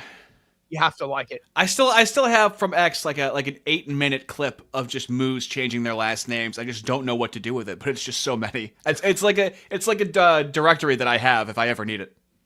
The new GM, good to see you. Oh, a little Chica Masala over here. Okay. He wants us to cook a little bit, huh? Okay. Hardy, your line for creepy and weird is way out there. You keep letting me try new variants of the buttery kipper and never complain. Dude, you don't understand my threshold for like degeneracy and offensive stuff. I was watching death videos at 12, back when the internet was the Wild West, okay? I have seen horrific things on the internet. Then I was socialized by the quote-unquote liberal left and atheists and whatnot with no rules whatsoever for about 15 years. There is absolutely nothing you can do to make me go, oh, to clutch a pearl, okay? I don't have any pearls to clutch. He's got money for pearls. Based Christian Brigade Cheeky. for 10 Australian Oh, he's going dollars. to chew our ass out right now. Okay. You guys are too focused on hegemonic classification. Maybe develop a common white cultured sense approach so macro generalizations have an application. Humor, woke right is fake and gay. I don't quite understand that. I don't quite understand that either. I'm just, we are indeed trying to develop a common white cultured sense approach. Actually, macro generalizations. I mean, that's. Yeah. Do you have like a suggestion? Like, Yeah, I don't. if you have a suggestion? Well, there's woke nothing. right- I'm like a materialist, right? So I'm like, okay, so like it sounds like I am being asked to do like the legwork for something ideologically. Is the feeling I'm getting for this, right? Which is fair enough, but it's just like, well, it's not so fucking easy to create something, is it? Like, yeah, it's tough. That's what we're going for over here. But much appreciated, thank you. And we have quite a girthy one here. Oh, Look at that. oh my God. Just John, please, $20. Thank you so much. mate. Forced to travel for work and be away from my family. 90% sure room service, showered in my room. Very early Christmas, kids. To heck with the Unitarians. Boffin. Wow. Thank you very much. See, I like nothing makes me feel better nowadays than making another man feel like he's hanging out, right? That is the most rewarding. Even if like if a hot woman like was finding me attractive, okay, and initiating with the conversation with me, I would be on my phone going, hold on 1 second. Hey, Fist, did you see what this guy said? He's like fucking away from his family right now. We're making him fucking laugh. That is 100% what would happen, okay? Yeah, you know, It's the best feeling. Someone commented in our last video that they like to like put like the entire stream series on repeat and like sleep to it. Yeah, like, that might have been Drenth. I don't know. That really touched me bad. I mean, I don't know whether I could sleep to this stream, but that what that says is that like they find it like friendly and it's like something they can listen to. That means a lot. Thank you very much, Just John, please. And NPC for 5 Canadian loonies. Thank you, mate. Have you heard of William? He seems very similar politics. He came from the left. Yeah, he did come from the left, and there's a very trans picture of him, okay? Yeah. Now, right now, he's rather based, but it is popular to be rather based right now, okay? And I guess I'm yellow light on him, but I don't have a reason to be yellow light on him necessarily. I just haven't looked into what he said. I kind of want to do a video on people that like are being, I don't know, like women propaganda and like what's the guy's name that goes around saying the N-word, where it's like it's some of them are trying Gypsy to like Crusader. Oh. No, not Gypsy Crusader. Chud the Builder. Oh yeah. Where it's like there's like almost like a motivation to have like a GoFundMe and lose your job for just like saying the N-word in public. So it's kind of like dicey territory of like me wanting to hop on board and support these people. It just seems kind of, I don't know, it's odd. I'm still getting used to it. I mean, the thing with William is, I just if someone's like, Herder before you converted to Christianity you used to be a degenerate. Sorry, that doesn't wash with me. Right? Like because I was a degenerate before I converted to Christianity, right? Like presumably not that bad, but like that's why people convert to Christianity is to get away from degeneracy. Now, obviously, sometimes you're like that porn actress, Lily Phillips, who used to hang out with Bonnie Blue. She just converted. And I know, but when I first heard this, I'm like, is this like a scam? But what if it isn't a scam? Right? Like this is one of the greatest strengths and also one of the greatest weaknesses of Christianity, right? You give people a way out, right? You give people a chance to change, right? It is honestly like a beautiful thing. And just because some people exploit it does not diminish the fact that it is beautiful and that people do sincerely. I mean, what's the leftist conception, right? There is no change. There is no redemption, right? You must be this way. Well, right, but I like how Andrew Wilson handled whatever her name was. Everybody was shitting on her for converting, and he goes, "Well, hold on, let's give her a chance." Gave her a chance. He goes, "Yeah, she can go fuck herself now." So like, I don't see why that's like so hard to do. You go, hold on, let's give her a chance. And then the fruit, using discernment didn't seem good. And he goes, oh yeah, she's just using it as a cash grab. So yeah, now she can go fuck herself. It's almost like, hold on, she has to go to court first, Wait, what did she do? Did she do something like degenerate? Nothing. No, she just didn't. It just didn't seem sincere and genuine. It wasn't anything in particular. It was just the overall vibe of her when she was, it might have been something in particular. She might have started like selling something within like 3 months or something like that. So like a fucking something with a cross and her titties out or something like that. Yeah. Whatever it was, Yeah. You'll never get around it, right? Like what are you going to do? I mean, this is one of the reasons, by the way, why I think the Orthodox Church is superior. Because it takes you like 2 years before you can get baptized. That I like. They don't you can't just walk in off the street, right? Like you've got to learn a bunch of stuff. You got to get a fucking challenge, dude. What is it? The catechumen? What is it called? Catechumen. Yeah. Hey, look at me. All right, I've been looking. You I've been dabbling. You got to go to class like every week, and you've got to like convince the priest that you're legit. This is one of the problems with Protestantism and, the whole kind of like Russell Brand baptizing people in a fucking swimming pool. In his baggy underwear.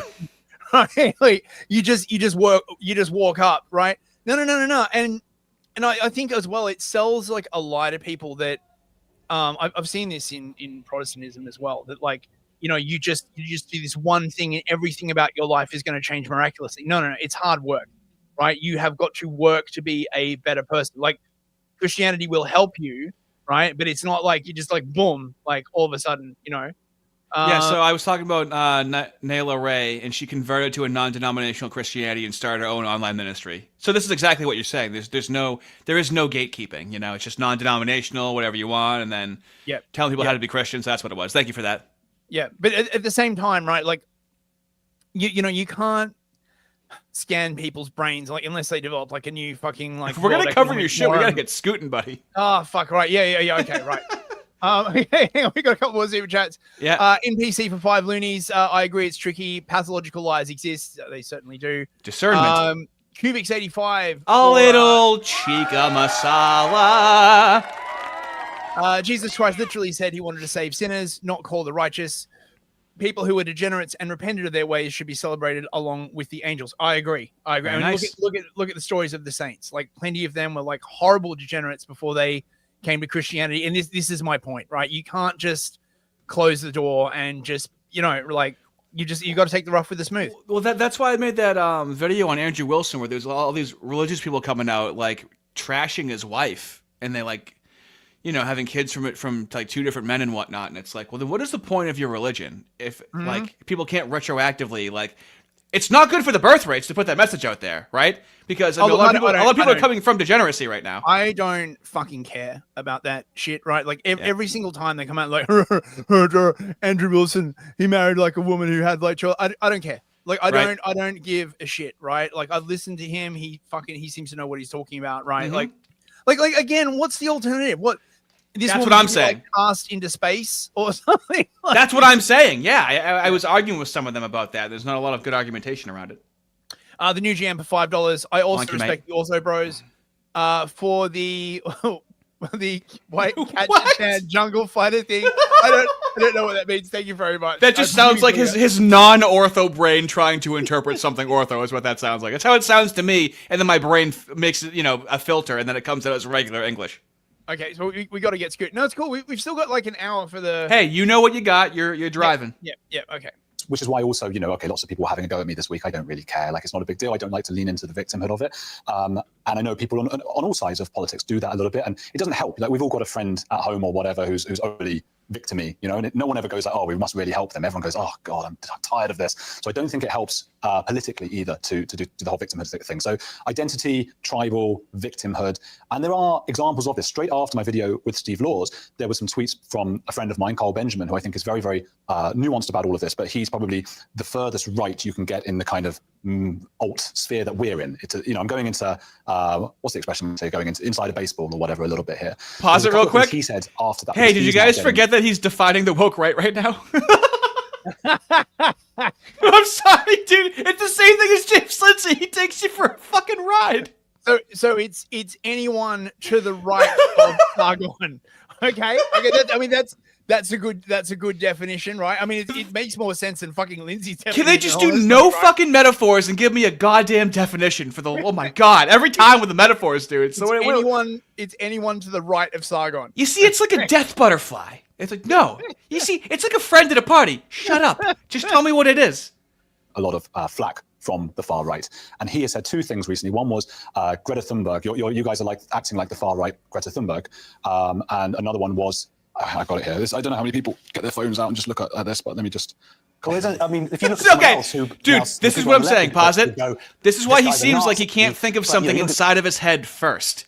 It just occurred to him that there's something, and now he has to pull out his phone. It's like, so you can't just fucking define it. He's doing the fucking analogies. He's gonna whip out his phone. Like, what's your phone gonna do for you, dude? Why can't you say what this fucking thing is? What's he gonna look up on his phone? I haven't actually watched the clip this far because How can you, unless it's for content? Who would watch out this whole thing by themselves?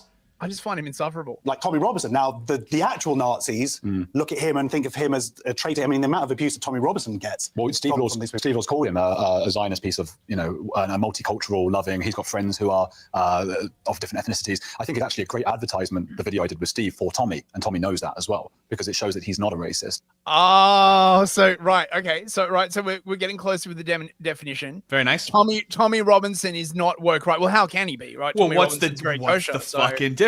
What we covered Tommy Robinson. Not looking very happy when he was in Israel. He looked like a little boy. Wait, where's the? Oh, you're on the payroll of the Jews. No, dude. He's a journalist. Okay, he was there journalistically. Okay. He's not interested in your immutable features. The thing that Carl said was it's literally the right-wing equivalent of trans women are women. Some of the stuff that deport everybody. That's what the right was doing. But just because. What the fuck is he talking about? See, isn't it good that he pulled his phone out? How is wanting an ethnically homogenous society the same as saying that men are women? Like, oh, see, there's my analogy. See, there's my comparison, and then the audience is left to fill in the cracks every fucking time. It's just like the woke left. You guys hate the woke left, right? So you got to hate these guys too. Some people might not even be aware of what we're talking about. There's this idea, ethno-nationalism, and the idea is deporting, going back to some idyllic 1920s. Everybody's look at him trying to imagine the world before World War II. Look at him trying to imagine the world before some 1920s. So it's the 1920s now, right? We're pushing that further back, right? As though, right, England wasn't literally 90% white in like the 80s. Oh no, we're pushing it back to the 1920s before the Hollabunga, right? So like, if you think about it, like it's impossible. It's an imagined past. We can't go back to the 80s, bro. Yeah, I forget that this happened actually a lot more recent for you guys. Oh yeah, I actually forget that. Yeah, because that's blacks are not indigenous to Britain, right? Like we never brought them over for like slavery or any of that kind of like stuff. Australia as well. What was your Hart Celler Act, or did the government just start to fuck you guys? It was Tony Blair, basically. Okay, cool. Tony I've Blair. heard his name a lot. He had a Muish immigration minister who was very like multiculturalism is central to my Muish identity, and that's why you need 1 million Somalians. And basically because they headed the whites, the far right whites, and they wanted to, quote, rub their noses in diversity. Don't you love it, though, that what they have put Tommy Robinson through in terms of being a white supremacist for the last decade, okay? And now they're like, yeah, see, he's fine. Oh, well, fucking nice of you to say now for what you put him through for the past fucking 10 years. Yeah, Imagine well, that, dude. Yeah. The idea? There are various degrees of it, so it depends who you're talking to. Steve Laws is particularly extreme, and he would like to deport anybody. He wants to go to 1066. Yeah, I think so. Well, I said to him, even in 1066, there were Jews. He doesn't want to go to 1066. 1066 is when the moons came over. So no. Maybe like before that, then. No. Laws would like to go to like, I think it was like 1350 after the expulsion I imagine the English Golden Age, right? That's what produced Shakespeare and shit, you know. Coming in those years afterwards, 1067, I suppose. So maybe, yeah, 1060. He wants to go to 1065. I said there were Jews in 1066 there, but he doesn't consider Jews English, British, or even European. So that's this, to me, that's a kind of wokeness there to say that in no way. There's also a conflation of the word English. I love how he never mentions why the Moors were brought over by the Normans, right? Like, I'm not sure if he even knows. They were brought over as mercenary tax collectors to oppress the local population. That was literally their entire fucking job. Like, oh my God. Here, they will say someone like me or you or Suella Braverman can't be English, but what they're saying is they can't be ethnically English. Well, okay, but they can be civically English, they can be culturally English, they can be nationally English, which is what most people mean. That's why for hundreds of years, you can see examples of people talking about English Jews. So this is a new thing in some respects to start saying you are not English because you're not ethnically so.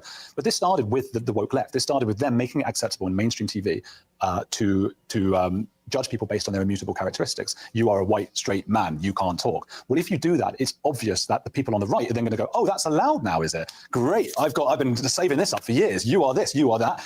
Yeah, or maybe, right, Andrew, right? Like the laws that actually discriminate against whites, right? Like you could just, I mean, like, oh, it's just the way. What about the laws, right? What about the actual laws? I mean, well, they're being targeted for being white. Yeah, but don't like play their game.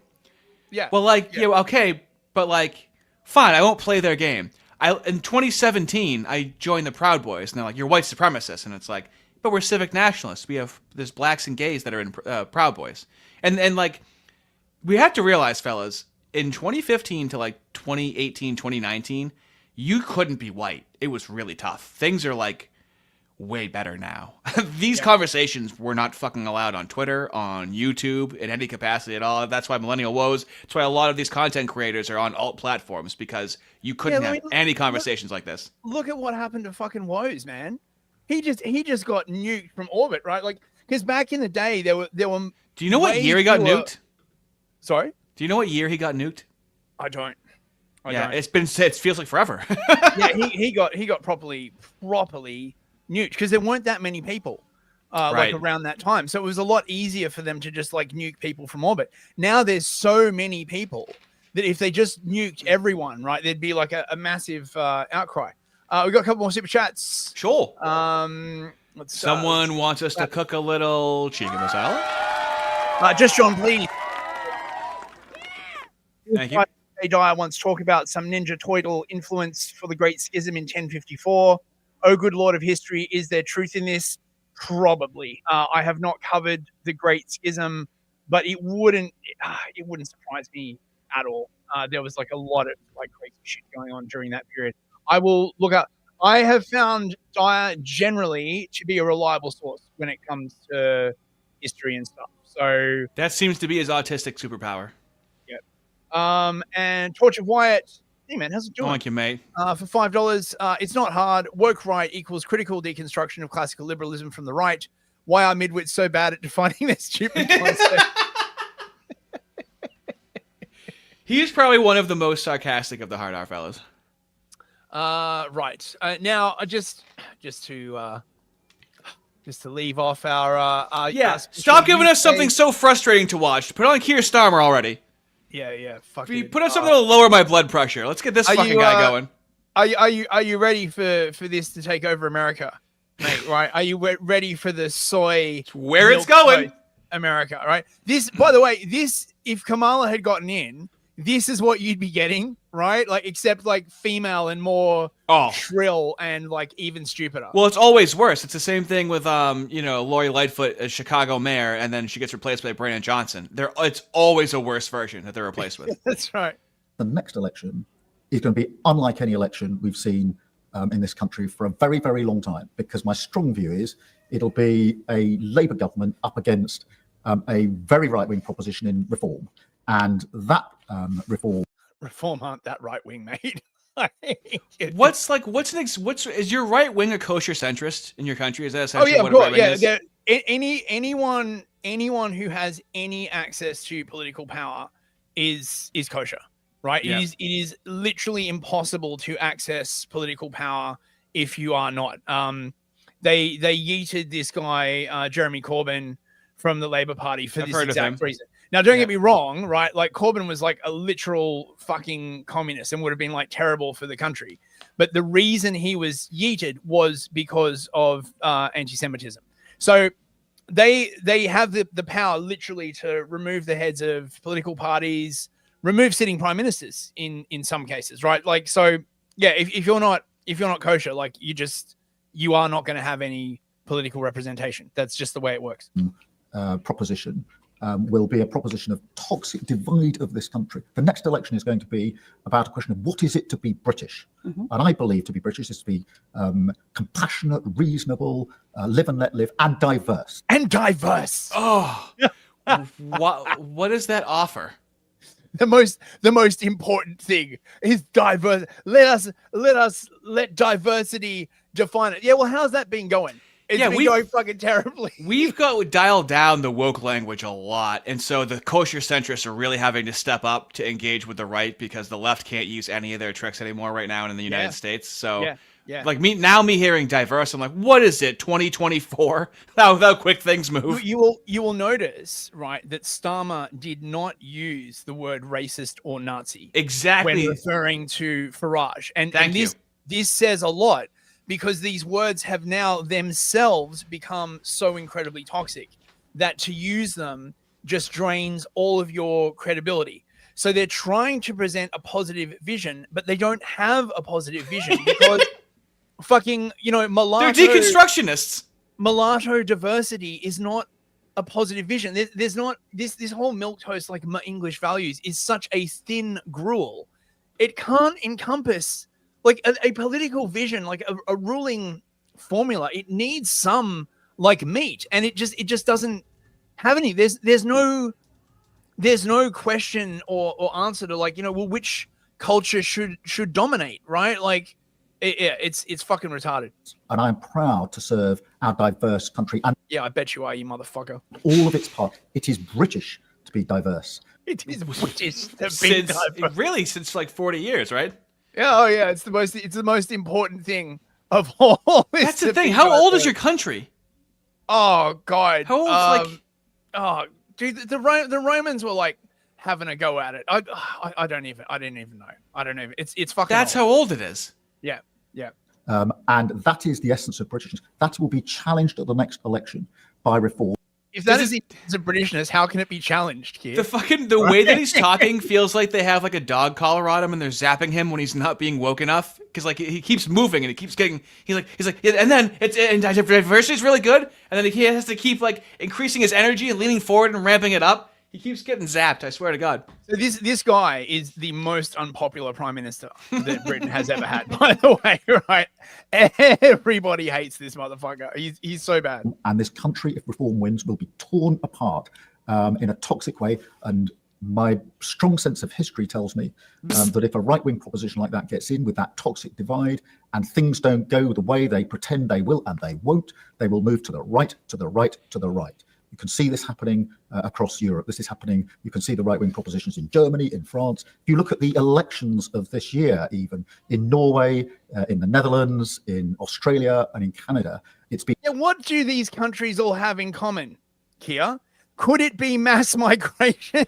Well, I just love how he like is evoking the prefix like divide, right? Yeah. Diversity. Let's think about what these two words mean. Yeah. Okay. Yeah. And the crazy thing is, right? Like they've got no solution to their only solution to the inevitable conflict brought by multiculturalism is censorship and basically elevating everyone above the whites. That's basically their solution, both of which brings more conflict. You see this all the time. The problem is not multiculturalism. The problem isn't trying to make all these different populations live together in a fucking Tower of Babel, like Blender situation. Yeah. The problem is that people are allowed to talk about it. That's literally like the way they think. It's so retarded. In a fight between the moderates and a right-wing proposition, that is what we're up against. That is the fight of our times. I intend to lead us into that fight. What I don't think will help us is if a Labour government turns into or turns back to the chaos of the last Tory government That would gift Nigel Farage. We need to be clear. We need to turn the corner. As we're turning the corner, we need to stop the drift in this country. We need to shoot down this idea that slogans, easy answers, quick fixes, shortcuts are what fixed the country. They didn't fix it. Johnson pretended to drive a bulldozer through a wall, pretending that would get you £350 for the NHS. It didn't happen. Farage pretended leaving the EU meant you would reduce your immigration. The opposite happened. Yeah, but only because the Johnson government let all these people immigrate. Like, it's not like it would have been impossible to stop immigration, right? Like Johnson literally came out and said that he wanted to like please his friends at the Financial Times, like whoever the fuck those are, right? And so he threw open the borders. What the fuck even is this clown show? Liz Truss pretended that if you ignored all the financial institutions, you could build the economy. Everybody paid the price. We're not going back to that. That's the last thing this country needs. So we're not going back to that. Oh my god. Well, yeah, they want to surround you with this and convince you that things are just this way, right? This is just how things are. They can't be any other way. They've been this way for a long time. And I just want to finish our UK section, sure, right? With this, right? This is fucking crazy. So just keep that last clip in mind, right? This is a Sunday morning like Sky News thing. So this is like the most mainstreamy milquetoast fucking like bullshit. Oh my god, this is great. Right? Oh my god. Interesting one I want to end with. Actually, this generally surprised me. Here are 7 things that people asked they thought were likely to happen. What do you think is the most likely thing? Riots. Yeah, I think riots. Cyber attack. Cyber attack disrupting UK infrastructure. Well, it's very interesting. Let's show. Dude.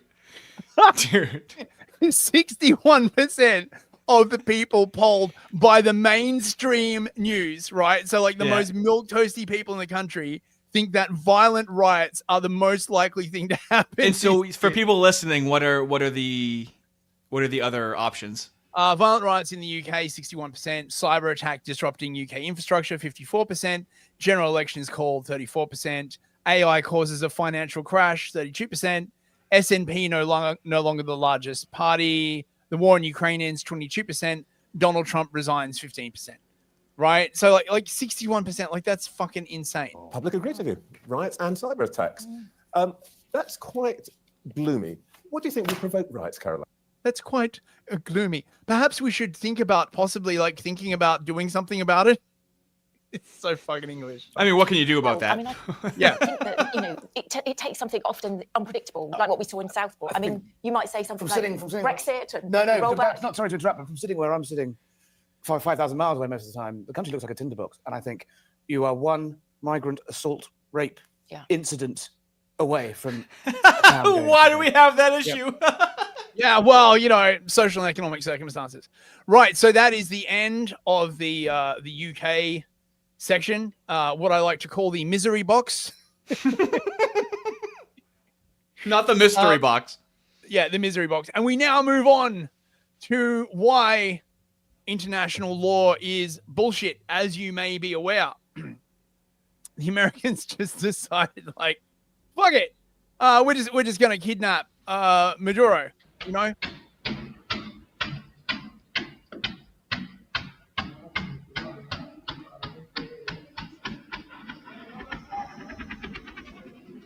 Did you know that celebrating the 4th of July over there? Did you know that South African dictators are free? You can just go and take them. I actually have 10 South American dictators. Oh God. So okay, so hold on. Yeah. So I don't care about this stuff, okay? Right. So in my mind, I'm like, why are we going and doing that? Like, how much of a threat is he? Like, why is that a focus? What does that really do? So I don't really understand why we would do that. So like initially, I'm like, oh, well, I don't agree with that. Like just as a knee-jerk reaction of someone that passively hears this in the news. So what do you got? Okay, so hang on a second. Super chat. Sure. From Drenth, 2 Canadian loonies. What is wrong with the right? You pile is gay. Now, it looks like he might be drinking, okay? Because he has a correction here for us, okay? All right, okay. It's just the exact same fucking word when he's trying to correct it, so it might be a long night for the legend of Drenth, but Drenth always appreciated, buddy, okay? What you drinking, Drenth? Anything good? So basically, right, the reason why, I mean, look at it. He looks like he's fucking like in a gangster rap band. That's what I'm saying, the hat? He's so tall. Look how fucking tall he is. He's a huge fucking dude, right? Right. So look, essentially, Venezuela has been, it's part of America's backyard. Trump wants to redo the Monroe Doctrine. They've been sanctioning it for a while. Socialism hasn't been good. Maduro is like being like a fucking, brutal leader. So is like Chavez. They've like shrunk the economy like by 80%. Yeah. They like confiscated all the farms from the fucking Americans, shut them down. I read like a thing from someone who like worked at Cargill, which is like a big food company in Venezuela. And the government would just show up and like take all their stuff. They'd basically restrict their access to foreign currency and importing stuff. And eventually they just like all bailed and they got all their equipment stolen. So it's just that same fucking socialism thing, right? Like all the left is like, it's because like, America like sanctioned them and stuff. Don't they allegedly have like $1.7 trillion of oil or something like that? And like, why aren't they utilizing that for their economy? Well, a lot of basically all the Western, all the American oil engineers left for a start. They had like foreign currency troubles because they got like sanctioned. It's not 100, like however many $30 trillion worth of like oil that they've said. A lot of the oil is in highly, like hard places to reach, geographically inaccessible. It's very, very heavy crude. So it's like tar sands. Like so it's turning into Africa where they're sitting on this resource that they're too fucking stupid to extract is what it sounds like. Well, yeah. It's more like they would need very significant high technological inputs in order to access it. So the way you like pipe shit like tar sands is you mix it with like vesicants and dilutants, right? Mm-hmm. And then you use that to sort of like suck the oil out. I don't know if you reclaim it at the other end, basically, but you turn it into it's basically tar, and you turn it into liquid and you like ship it out, and then you've got to like process it. There's also, of course, the Muish angle. The guy, PDVSA, which is the Venezuelan oil company, has or had a company called Citgo, which was like their American arm of PDVSA. And then it got sold for like a knockdown price to this guy, Paul Singer, who is very, very Muish, billionaire. He's also like big on the sort of like, make Israel great again thing, donated like tons to like Trump. And now that it looks like Venezuela is going to open up again, he's going to like make a fuckload of money. So there's that. There's like a whole bunch of like debt that is associated with Citgo. That debt has been like, and then the Moo. Wait, so there's a debt with Citgo, and then a Moo comes along to help out. Is that what you're telling me? Yeah, basically, yeah. Oh my fucking god, dude. Yeah, basically, right. Citgo's like got a bunch of refineries. They are purpose built to process the heavy grade Venezuelan sour crude. Right. Hold on. One second. Every Steen, Singelberg, Timowitz. Okay. Yeah. So it's a confluence of things. The Chinese were just about to like sign a huge association deal with the Venezuelans. The Chinese like negotiators were literally still in Caracas when they did the snatch and grab, right? That's fucking hilarious, dude. They had just signed or were about to sign like a 300-page like association agreement that would have basically like given all the oil to China, and the Americans are just like, no, actually, okay, so this makes more sense now. Yep. Okay, so now I understand a lot more as to and this is the problem if someone's too isolationist, right, and just caring about what's going on in our country. So okay, that makes a lot of sense. Thank you. I mean, the thing is, right, like the Monroe Doctrine was actually quite a good mix of isolationism and interferenceism, I guess you'd call it, right? They're basically like, right, like this is our hemisphere, right? Like, North America, Canada, South America. We're not going to let anyone like fuck with it. We're going to like do our thing. Because quite frankly, these countries do have like an effect on the US. They're very, very close by. They're militarily relevant. Remember the Cuban Missile Crisis where like the Russians came in and they stationed all these missiles in fucking Cuba. Cuba's probably next, by the way. I do love rhetorically how when they were, remember when they were walking to the United States from Venezuela? Oh yeah, the Darien Gap. Yes. So yes. so it's like on one hand they're coming all the way from Venezuela, but then when we need to fucking go there and take the oil, we go, it's our fucking backyard. Yeah, literally. Well, that was like highest. This is the other thing as well. Somebody has to take the blame for mass immigration. Okay? Yes. Now, so far, nobody has. Okay, they've been like, oh, it's Biden, but they don't want people blaming HIAS, right? HIAS is the Hebrew Immigrant Aid Society. Okay, very, very Moorish. They had a lot to do with like bringing people across the Darien Gap from South America up into America under Mayorkas, who used to be a director for HIAS, right? And I think what they want is to craft a narrative whereby it was like the Venezuelans and the Iranians and the Chinese that did the mass immigration. And then they won't have to ask any sort of uncomfortable questions about the Moos or their role in mass migration, which would be destabilizing, if you get what I'm saying, right? Mm-hmm. So I think they're about to craft this narrative. This is Corina Machado. She was tapped to be like the next Venezuelan El Presidente, right? Yeah. And when, she's I would like to thank Benjamin Netanyahu. She's Moorish. She's on the team, and she was like clearly prepared to basically come in and take over, but it didn't work out. Now, some people have asked, right? Like, what does this mean? Okay, so they've nabbed Maduro, but the vice president is in charge now. They haven't really sort of replaced anyone. The country is still under blockade, basically, right? So the plan seems to be they're going to blockade Venezuela, right? They're going to make the economy collapse. They're going to seize all of the money from the sort of the ruling elite.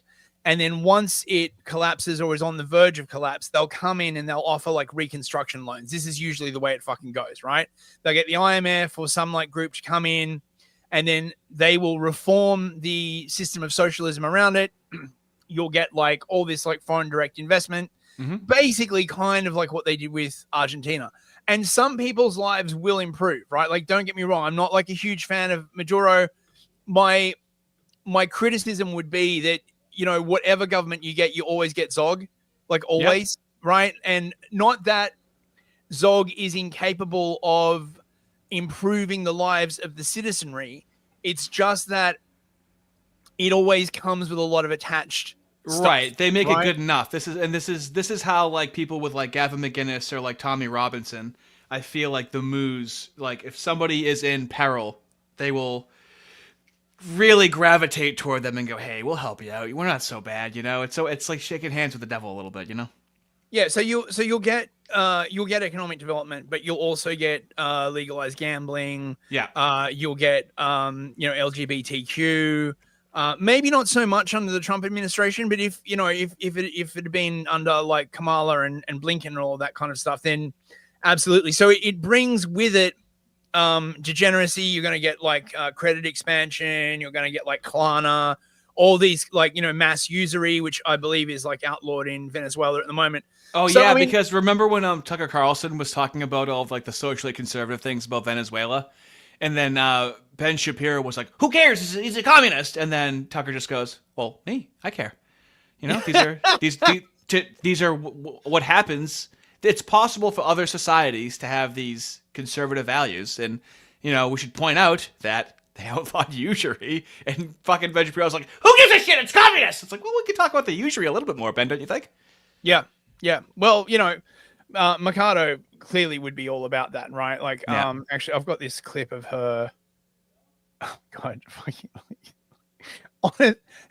if I made an animation like this, right, I'd be accused of anti-citrusism. Right? Just look at this The shit. eye makeup is bizarre. The eyes, mate. the eyebrows are just like, you know what's what was that movie called? The Menu with Ralph Fiennes. She looks like a fucking complete psycho. Check this fucking like it's just insane. If you ran into this bitch in like a dark alleyway, you'd be like, oh. And this is amazing, super exciting for me. We will open Venezuela for foreign investment. I am talking about a $1.7 trillion opportunity, not only in oil and gas, which is huge, and you know that the opportunities, because we will open all upstream, middle stream, downstream to all companies. But All the also streams. in mining, in gold, in infrastructure, power. We have our grid right now has a 17 gigawatt opportunity. What the fuck? It's like literally like that. Can you go back? Can you go back to like 30? Do 35 seconds and slow it down to 0.25. This is what my editor brain is telling me right now. Sit. Whoa! Look at that. El Diablo! The last. Ay, Dios mío! The last thing you see before your foreskin disappears. Pero why? Right, you want to look? Okay, let's go. No, 0.25. No. Where that's getting slowed all the way down. Yeah, I want every little nook and cranny.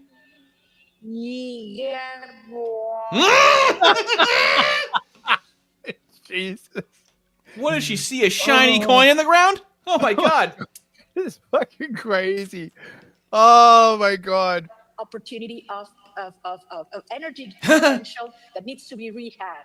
Certainly for technology and AI and tourism. You know, Venezuela has 2,800 kilometers of pristine Caribbean coastline ready to be developed.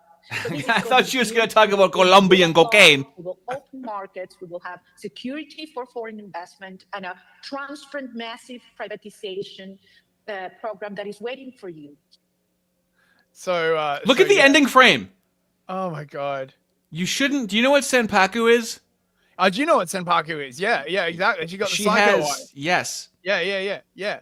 Okay, hang on. Just a couple of super chats. Oh, sure. The new GM for $5. Thank you very much, mate. Annex Venezuela, create a high-paying job programs for non-whites in Venezuela. Label it equity. Later, AstroTurf and independence movement. Let it go. Profit. Yeah, that's not a bad suggestion, this guy gets mate. Yeah, mate. Fucking, we should fucking hire him as an advisor to the State Department when we win. JLM Knight for 5 loonies. Thank you, mate. I don't believe in God, but I sure as hell see the Thank devil. you. That has been. I've said that so many times. Okay, I've only seen the devil. Thank you. This guy gets it. King Solo Wings for $5. I don't press like, I don't share, and I never super chat to racists. That's great. That means we're not racist. That's perfect. Yeah, awesome. That's awesome. And Drenth. Oh, he's cooking. A little. You get a special Pepe heart. Drenth, thank you very much. The legend. 1488 loonies. Been trying to nap all show. This gremlin is going to haunt my nightmares. Look at that fucking picture, dude. Oh it's my God. Yeah, what is it with the wide eyes, right? Is that like a person that's just like possessed by something and they're not in control of their own thoughts and movements? And like that's what it means in film, essentially, and that's what it seems to replicate in the real world. Psycho. Now, of course, Mikado is a World Economic Forum young global leader. Oh, classic. Enough said, right? Like, enough said. Okay, do you really need to like know? Okay, look at this. Like, just dude, look at the psycho eyes. Now, however, she was then shot down by Trump, who was like, "No, actually, really." So she was a shoo-in. I don't think it's going to be her. Where is the location of opposition leader Machado, and have you been in contact with her? No, we haven't. Mr. President. Mr. President, on Monday. I think it would be very tough for her to be the leader. She doesn't have the support within or the respect within the country. She's a very nice woman, but she doesn't have the respect. To be the leader. Now, this is a very interesting take by Trump, and it's clear that he's been listening to like actual proper people at the CIA. Okay. Yeah. So Mercado does not have any influence inside Venezuela. The army won't follow her. The police won't follow her. So the only way that any of this shit would work with her as leader would be if the US then basically sent in like 10,000 troops with her, created like a green zone and did a sort of like Iraq model kind of thing. And that's clearly not what they're going for, right? What they're going for is to try and ally with one of the three leadership factions in Venezuela, offer them money and assistance, and then get them to rule the country. So it's like regime change light, a much more intelligent way of doing it, right? She would also, I mean, the fact that she's Mooish, right? Like the Maduro and Chavez were very, very anti-Zionist. It just totally wouldn't work. It totally would not fucking like work. But this is the fucking funniest thing of all. Apparently, Trump said that the reason he did not back Mercado for president is that she accepted the Nobel Peace Prize. And did she deserve it? No, of course she didn't. Right. Right. So Trump was like, that prize should have been mine. I thought I had like video of this, but I can't. It's like stolen valor. It's like stolen valor. And then she goes on fucking TV. So Trump is like, if she turned it down and said, I can't accept it because it's Donald Trump's, she'd be the president of Venezuela today. I don't think this is true. I think this is just like a fuck you, or like, you know, Trump playing into this whole like the reasons are petty, but the reasons are actually like very, very good. Okay, so now we want to like play some clips from my favorite moo, Steve Miller, right? I think this guy is like a fucking massive Chad. He just comes out and like says it. Now, basically what you're seeing here is a clash between the lib shits who are like, oh yeah, we'll kill a whole bunch of people, but we're going to totally lie about why we're doing it. Okay. Right. We're going to say it's for democracy and for human rights. We're still going to shoot people in the face, right? Like obviously, yeah, shit, come on. right? Right. But we're doing it for the right reason. But, you know, contrasting to Miller, who's just like, no, fuck you, right? Like, it's in our sphere of interest. We're not going to, like, let this... And look at fucking... Miller is the only moo. Miller is the... Who else? What other moos are there that are on our side that you can think of? But man, Miller is fucking a massive Chad. He's a megazord. He's like a culmination of lesser moos that are combining into one megazord. He's like Voltron, but Mooish. You know, Mootron. Quick to say that the recipient of the Nobel Peace Prize, opposition leader Machado in Venezuela, doesn't have the support in Venezuela to become the next president or the interim leader. And I wonder where he got that from, given that her cutout, Gonzalez, won the election last year over. Now, you notice, right, like how Jake Tapper just totally admits, right, that she was controlling the foreign-backed presidential candidate, right? Like, it's just like, I thought that was a conspiracy theory. I thought this idea that you could have a candidate controlled by like a certain interest group, that was a conspiracy theory, bros. But no, Tapper's just like, oh yeah, like, you know, fucking, God damn it. 2 years ago, overwhelmingly, 70% of the vote or something like that. Why does the president think that Machado should not be the next leader? Why does he think she's weak? First of all of Venezuela experts agree. All Venezuela experts agree that it would be absurd and preposterous for us to suddenly fly her into the country and to put her in charge. And the military would follow her, and the security forces would follow her. This is not a serious. It's not even a serious question. So should there be an election? Let me. If you give me the floor for 30 seconds, let me tell you what we are doing here, Jack. The United States. This is sort of foundational. The United States is using its military to secure our interests unapologetically in our hemisphere. We're a superpower, and under President Trump, we are going to conduct ourselves as a superpower. Fucking based. Right. Finally, right? Like, you guys are a fucking superpower. Dude, right? How weird does it look to the rest of the world where, like, we're in charge, but we're so, like, pussy and faggy about it? Does that look weird to you guys in the UK? Like, the United States, why do you act like that? Because the UK is, like, even worse, right? Like, actually, right? Like, all of that lib shit crap has just been, like, the UK for, like, let me give you an example of, like, how bad shit is in the UK, right? They have special forces soldiers, right?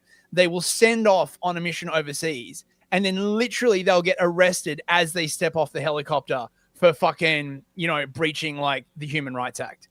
Like it is so fucking retarded. Like it's gone like full clown world here. Like no, yeah, it's nice to see someone just finally being like, oh yeah, we're a fucking superpower. We're gonna act like it. Very, very nice. It is absurd that we would allow a nation in our own backyard to become the supplier of resources to our adversaries, but not to us, to hoard weapons from our adversaries, to be able to be positioned as an asset against the United States rather than on behalf of the United States. Sovereign countries should be able to do what they want to do. The Monroe Doctrine and the Trump Doctrine is all about securing the national interests of America. For years, we sent our soldiers to die in deserts in the Middle East to try to build them parliaments, to try to build them democracies, to try to give them more oil, to try to give them more resources. The future of the free world, Jake, depends on America being able to assert ourselves and our interests without apology. This whole period that happened after World War II. Can you pause it real quick? The West. His autism superseded his thousands of years of Moo genes, okay? It's the perfect amount of autism that just overrides it. See, that's where they fucked up by giving us autism, okay? It makes some of us impervious to certain things. Now that is the kind of America I can fucking respect. It's the way he's saying it too, right? He's not saying it like a fucking robot. He's saying it like you just fucking tripped over his fucking video game machine and turned off, and he's fucking lecturing your ass about what he's gonna have to do to fucking get back to that level in the video game right now. Yeah, he's just like, fuck you. We got weapons. What is the point of this dick if we're not gonna swing it, motherfucker? Exactly. Groveling and begging. I don't even know these honestly what you're talking about right now. Oh, of course. Oh, I don't even know what you're talking about right And now. dude, the millennials woe meme again, dude. Again. Yep, literally again. What I'm talking about, Jake, is the idea. And by the way, I know you love doing that smarmy thing, Jake, and I was hoping you'd be better than that this time. Dude, he's too quick. He's been doing this. Okay, hold on. Can we just play the thing I sent you about him being around for 20 years? Yeah, go ahead. I asked you about if there should be an election. Exactly. I asked you if there would be an election in Venezuela. That's what I asked. I said, why was the president so quick to dismiss Machado? You answered that question. And then I said, the objective, Jake, is security and stability for the people of Venezuela. With our help and leadership, that country will become more prosperous than it has ever been in its whole history. Venezuelans. The woman running Venezuela right now is part of the Maduro regime. There will be conversations, Jake, about all of these guideposts along the way. The reason why I was giving you that speech, which I know you didn't want to hear, is because you're approaching this from the wrong frame. This neoliberal frame that the United States job is to go around the world and demanding immediate elections be held everywhere, immediately, all the time, right away. No, vacuums. That's not what I think, but you invaded the country. Went into the country. You didn't invade the fucking country, right? You went in for a snatch and grab. Like, oh my God. I know, invade. People, right? But you can't, it's racist if you call what's happening to the West an invasion, right? Where they actually stay there and then multiply like fucking rabbits. That's not an invasion. It's a coup. Is what it is. It's not a fucking invasion. Stop trying to fucking act like a coup is the same thing as an invasion. After talking to you, I thought it was very cool the way that we did it. Okay, that's very cute, guys. It's cute with me. And we seized the leader of Venezuela. Damn straight we did. And I'm saying, dude, he's about it. He has a backbone, and you can feel. See, that's discernment. That's fruit right there. Okay, you don't fake that. Damn straight we did. Suck it up. Right? Oh, mate, amazing. We're not going to let. So is the U.S. going to have new elections? Is that we're not going to let Tim Pot communist dictators send rapists into our country, send drugs into our country, send weapons into our country. Okay. And we're not going to let a country fall into the hands of our adversaries. The future of Venezuela, working with America, is going to be so bright and so incredible and so positive, and we'll have a conversation about everything that you raised. But the priority right now, as the president has made clear, is a judicious, thoughtful, careful transition process to secure a great future for Venezuela and to secure a great future for America. All right. Let's just take a moment and just acknowledge, Jake, that what we've witnessed under President Trump's leadership this last week is one of the greatest foreign policy and military victories this country has ever had. Stephen Miller, thank you so much. Tap of fucking seething, mate. It's so funny where he's like, get these rapists out of our country. He's like, I can't even talk to this guy. He's talking about making rapists leave. This guy's unreachable. So you wanted to play this? Yeah, so Stephen Miller, this is the one of the original woke scandals. This is from fucking 2006. He's a student at Duke. There was a rape hoax essentially where a woman said that she was gang plowed by the lacrosse team, and he was the only one that spoke out. And so I just need you to know that This isn't new for him. He's been doing this for fucking 20 years, fellas. Let's give credit where credit is due to the only moo that has the skills to pay the bills, apparently. Roll it! Hang on, a couple of super chats first. Sure! Matty Ice for $5. I love Miller's quaking chihuahua rage. Dude, right? Nice.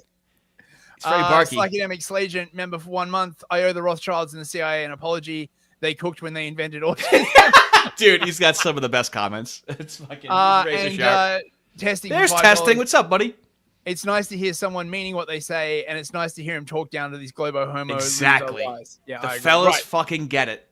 Right, let's roll it. So you have a situation here where, like a lot of college campuses, you have this segment of professors that's very powerful and very, very far to the left. And for the first time, a lot of students, and in a way the American public at large, saw the depths and the ferocity of that radicalism. And for the professors, for the first time, they were confronted about the radicalism, and now they're all running for cover. Because if you take a professor that signed that ridiculous ad and sat them down and gave them even the most mild interrogation, they would fall apart, and they would look like the baseless charges that they were. And so you have a situation where, on the one hand, they realize there's absolutely no foundation for anything they did, but on the other hand, they're not going to confront the flaws of their own radical and divisive ideology. But what kind of message does this send students who might want to take their courses? I mean, they're obviously, I think, irresponsible, these people, but everybody makes mistakes. They might have acted emotionally. All I have to do is say, you know, maybe it was a mistake. I'm sorry. I shouldn't have jumped off like that, and let's have a discussion about it. But they won't even do that. Well, that's the truly depressing thing about this, is you could have had a situation where they might have said, all right, look, we rushed to judgment. We thought something happened. It looks like absolutely nothing happened now. We made a mistake. We shouldn't have done it. But instead, they're standing by their original statement, which speaks to the fact that for them, this was never about what happened to this particular woman according to her testimony, nor was it ever about these players. It was always for them about their political agenda. And their political agenda has been from day one to make a big issue out of racism and gender and class warfare. If you That's it. That's it right there. He was calling out the fucking commie shit in colleges when he was 21 in 2006, fellas. You deserve to know that about that man, because you gotta put respect on his fucking name, because he seems like he's been, you know, when you say someone hasn't changed in 20 years, typically a negative thing, it's one of the most positive times you could possibly say it with this fucking guy. He's just been razor sharp for 20 years. Man, like, if the entire Moorish community were like Stephen Miller, we really wouldn't have an issue, dude. You want to know what he is? He's like fucking Blade, where he's like half vampire, but he's like one of the best ones, right? Daywalker. Oh my god.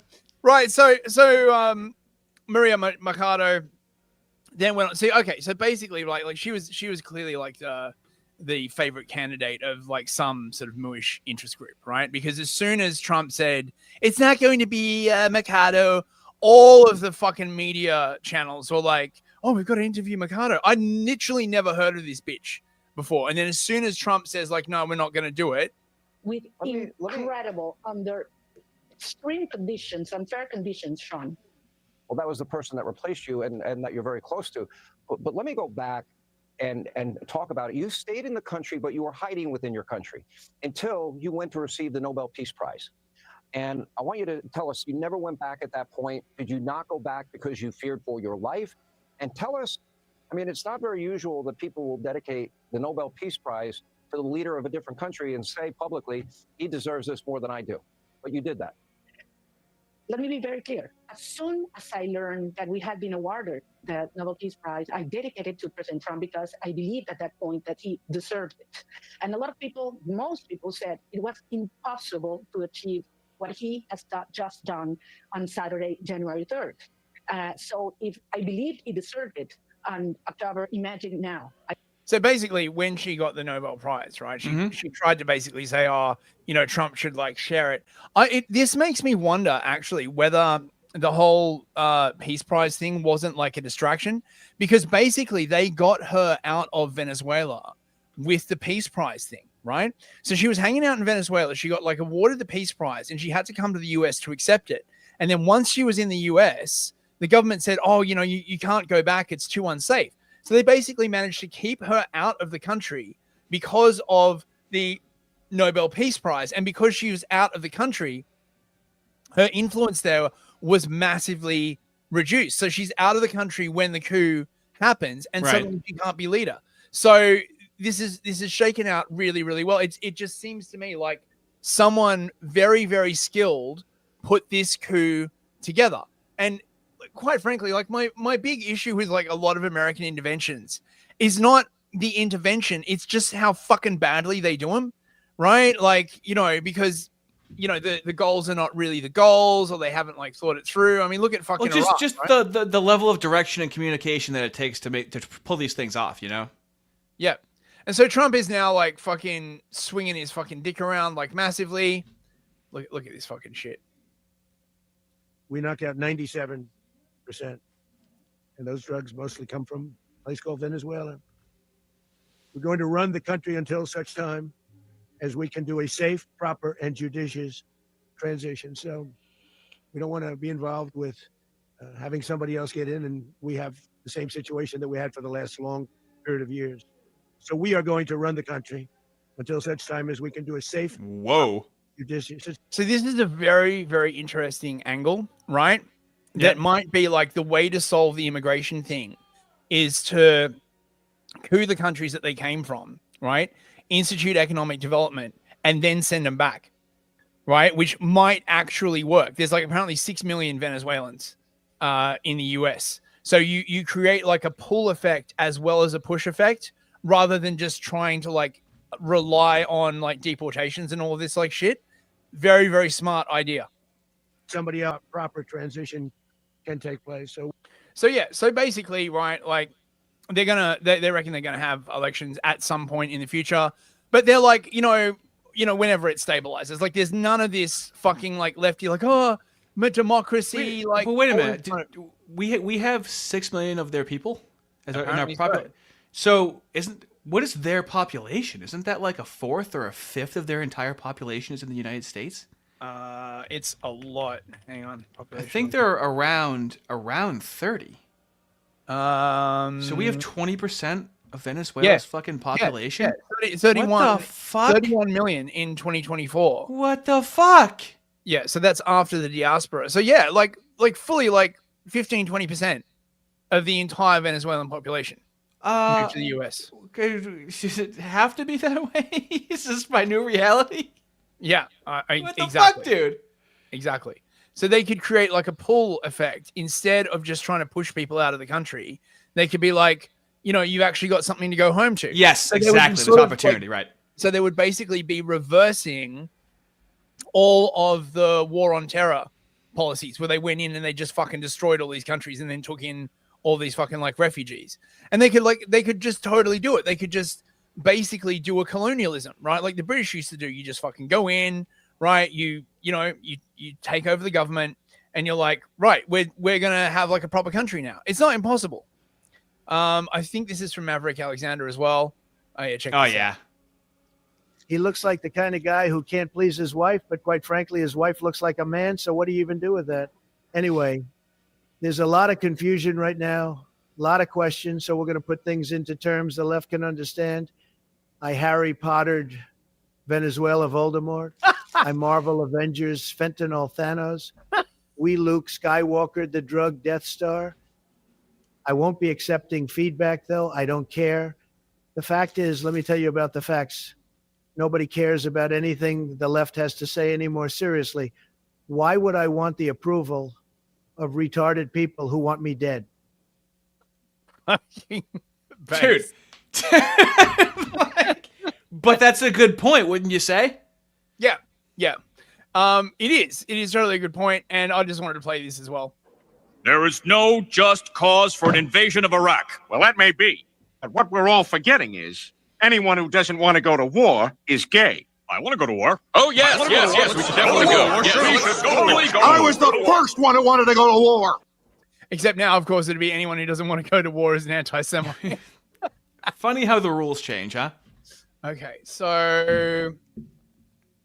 Oh, yeah, we got more Stephen Miller. I love watching this. Like, fucking just check this shit out. The United States, this is sort of foundational. The United States is using its military to secure our interests unapologetically in our hemisphere. We're a superpower, and under President Trump, we are going to conduct ourselves as a superpower. It is absurd that we would allow a nation in our own backyard. Oh, wait, we already played this one. I don't know. I know, but I just think it's funny that, like, we watch let me know if I'm reaching here, but I feel like there's elements of this that are true if it's not fully true. We kind of watch Stephen Miller like how we watched Nick Fuentes. Yeah. He's just going to say banger lines, and he's going to say them fucking unabashedly. That's like the closest thing that we have to Nick Fuentes in the fucking White House, without question. Now, I am not usually a fan of Andrew Tate. Same. Okay? But this crossed my timeline, and this is fucking hilarious. Okay. This guy's like, I have a master's in international relations from the Australian School of International Service. This lecture is closer to reality than anything I was taught there. Now, I also have a degree in international relations, and this guy is absolutely fucking correct. That's right? hilarious, dude. Come on. There's no way. Just gonna play this clip from fucking Andrew Tate, which is just, it's hilarious, right? Like, this is basically the sort of idiots but true guide of how international realism works. Just to give you a little bit of explanation, in international relations, which is like, you know, what you study, the relationships between countries, there are broadly two schools, right? There is realism, which is like, you know, those with the power make the rules, right? If you fuck around, you get fucked over. There is no end to war. The easiest way to create peace is when you've got two countries that are both armed to the teeth, okay? This is sort of the American model, right? Like, you know, if we're at a table and I have a knife and you have a gun, we're not really talking because we're not like equals, right? If I'm just armed with a pen and you've got a fucking, you know, a Glock, right? We're not equals. We're not really talking. If I've got a Glock and you've got a Glock, then we can talk as equals, okay? And so the whole idea behind international relations realism is that you get peace through what's called deterrence, like what happened during the Cold War. You had America and the Soviet Union. They were both armed to the teeth and they balanced each other, right? Yeah. Multilateralism is the fucking gay UN kind of like, oh, you know, we just need to spread democracy everywhere and we use the UN and that will solve all the problems. It doesn't, right? Because the fact of the matter is you can't jail a country, right? So like, oh, Russia broke international law. Yeah, what are you going to fucking do about it? What, you're going to go and cry to the International Criminal Court? Well, what has that fucking succeeded? Nothing. Oh, the Israelis like broke international law. What are you going to fucking do about it, right? This is the problem. You can't jail a country. All these faggots, they're like used to thinking in terms of people. Oh, you know, my neighbor, he said a naughty word. I'm going to like phone up the police and get him arrested for like hate speech. You can't do that with countries. So what happens is that realism is the actual way the international system works. This is known as the system of anarchy between nations, because there is no, like, to control a nation, you have to go to war. So unless there is some uber nation, right, that can use military force, you can't just, you know, get the Russians to do shit. And they've been trying to get around this with shit like the UN and the, you know, the global governance and all this kind of other crap. But it only works as long as everyone submits to it. And weapons are the, like look at what happened when Trump get in. He's like, yeah, we're not doing the UN climate change thing. We're just not doing it. And what are they going to do? They're going to sit there and they're going to fucking seethe and they're going to like wet their fucking panties because they don't have a fucking army, right? If you had a fucking army, you could go to war with America and you could impose on them your fucking climate change treaty. It all revolves on like lies and influence and blackmail and all that. Like Machiavelli said that there were basically two styles of governance. There is the lion and there is the, was it the wolf? Chat, tell me if I've got this wrong.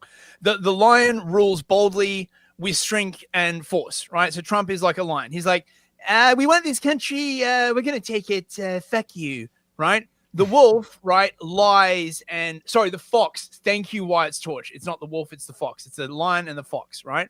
The fox is all sneaky and he's like, well, you know, actually, you know, we're not going to like really tell you what we're doing, right? It works on like lies and deception. Is that really what a fox sounds like?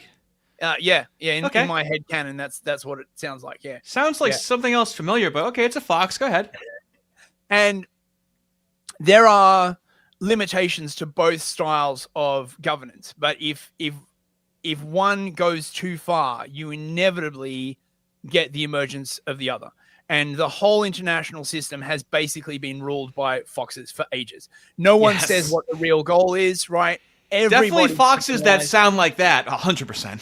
Absolutely, right? But they never come out and say what it is they want, right? So like Trump comes out and says, yes, we want this country. And everyone's like, you're supposed to be more tactful. You're supposed to lie. You're supposed to say, exactly, dude. It's so fucking. This is why it feels feminine, right? It's like it's mind games. I don't want mind games. I just want it to be fucking easy and straightforward.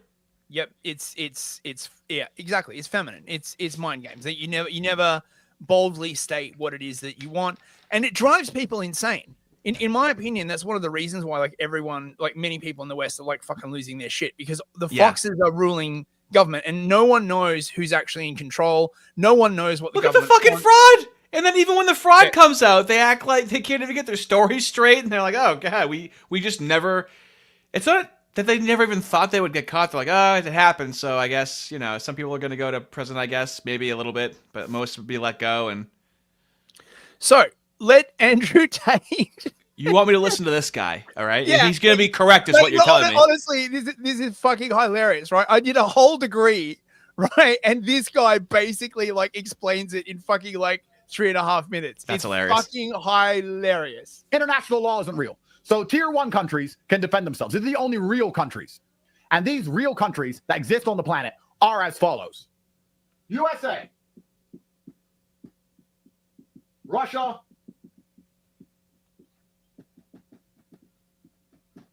Russia, and China. Tier 1. Those are real countries that America interchangeably, they can't just invade the other one. USA can't kidnap Putin or Xi. And Xi can't kidnap Trump or Putin. You understand? These are tier 1 countries that can defend their national interests. Then you have tier 2 countries. Tier 2 countries can't defend their national interests on their own. So they have to decide which one of the tier 1 countries they want to be friends with. But they get a choice, at least. These are tier 2 countries. I'll give you an example.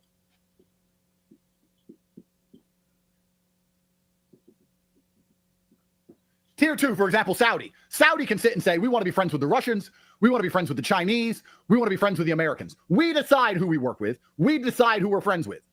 And whoever we decide to work with will support us and protect us. So to a degree, they do have some sovereignty. They don't have absolute sovereignty because they need a big brother. They need a friend, but they get to choose who their friend is.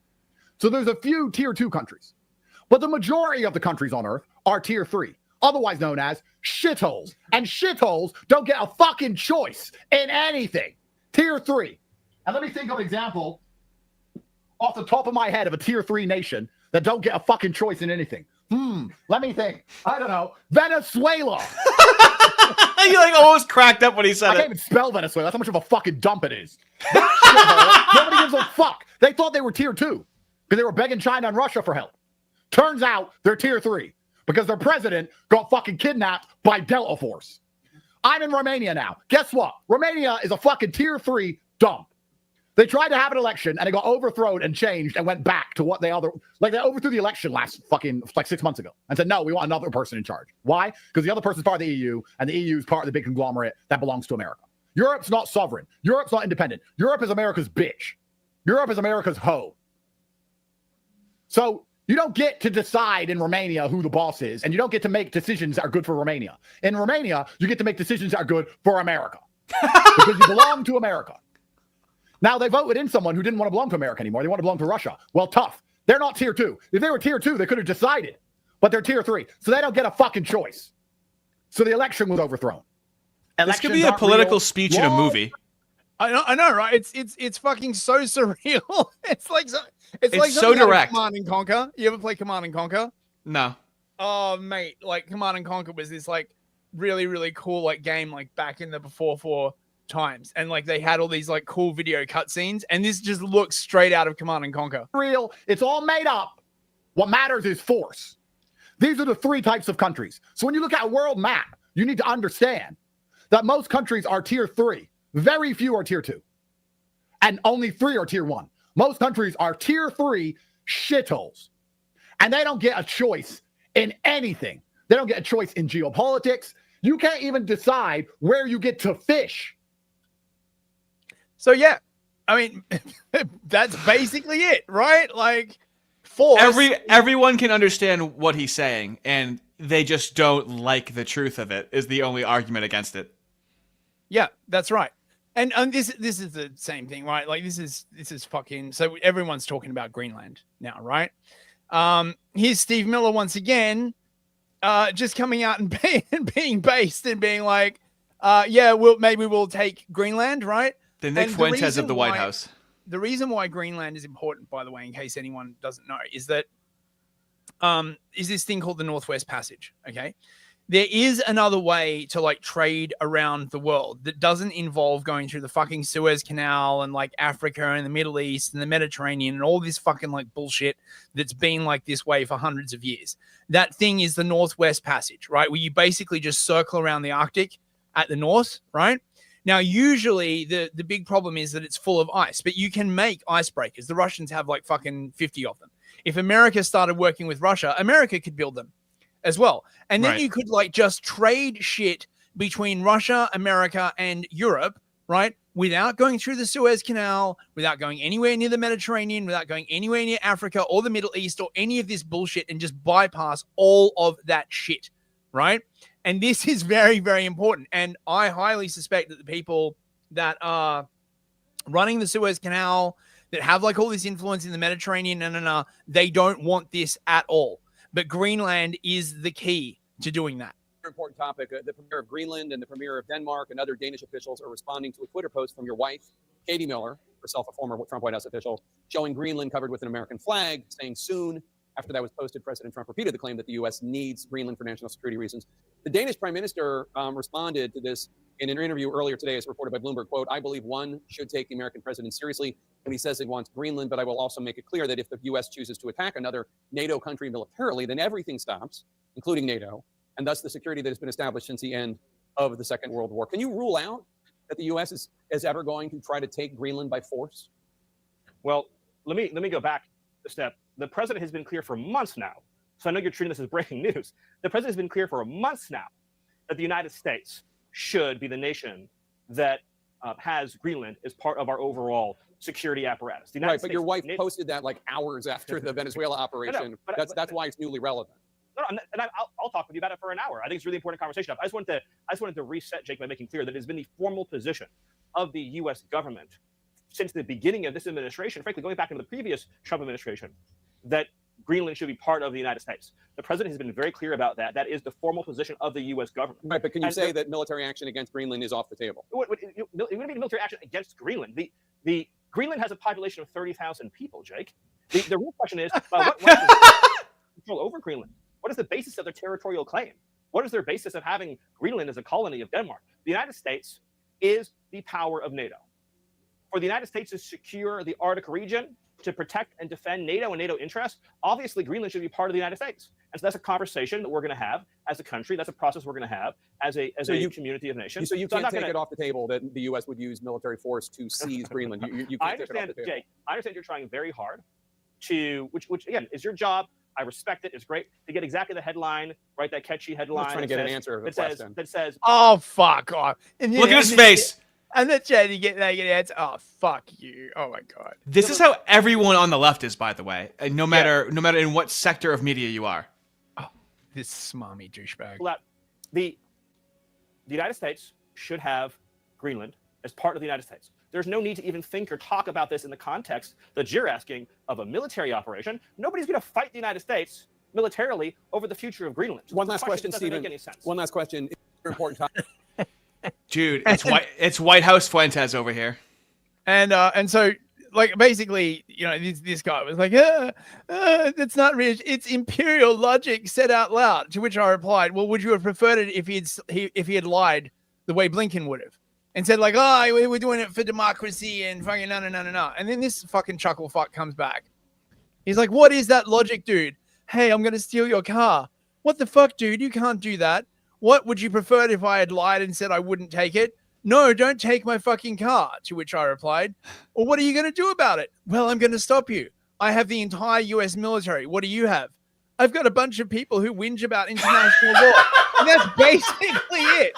I know, dude, when somebody wants to engage with an analogy and you go, I'd love to engage in this analogy, because usually when somebody makes an analogy, like fucking James Lindsay, it's a very self-serving analogy, but you will go, let's make this analogy as parallel as humanly possible right now. And they just, they don't have any contact with reality. That was great. Right? And here, oh my god, this is fucking here are the fucking Eurocucks, right? Just listen to this fucking seethe, right?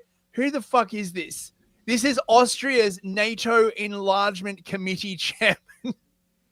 Okay, that's a dick swinger right there, right? Like, you know, listen to this fucking seethe, mate. If you take it, we take every single base of the Americans from Aviano to Ramstein, from Romania to all the other military bases will be confiscated and you will lose it. And the whole position of American power since World War II, if you take Greenland, you have to leave.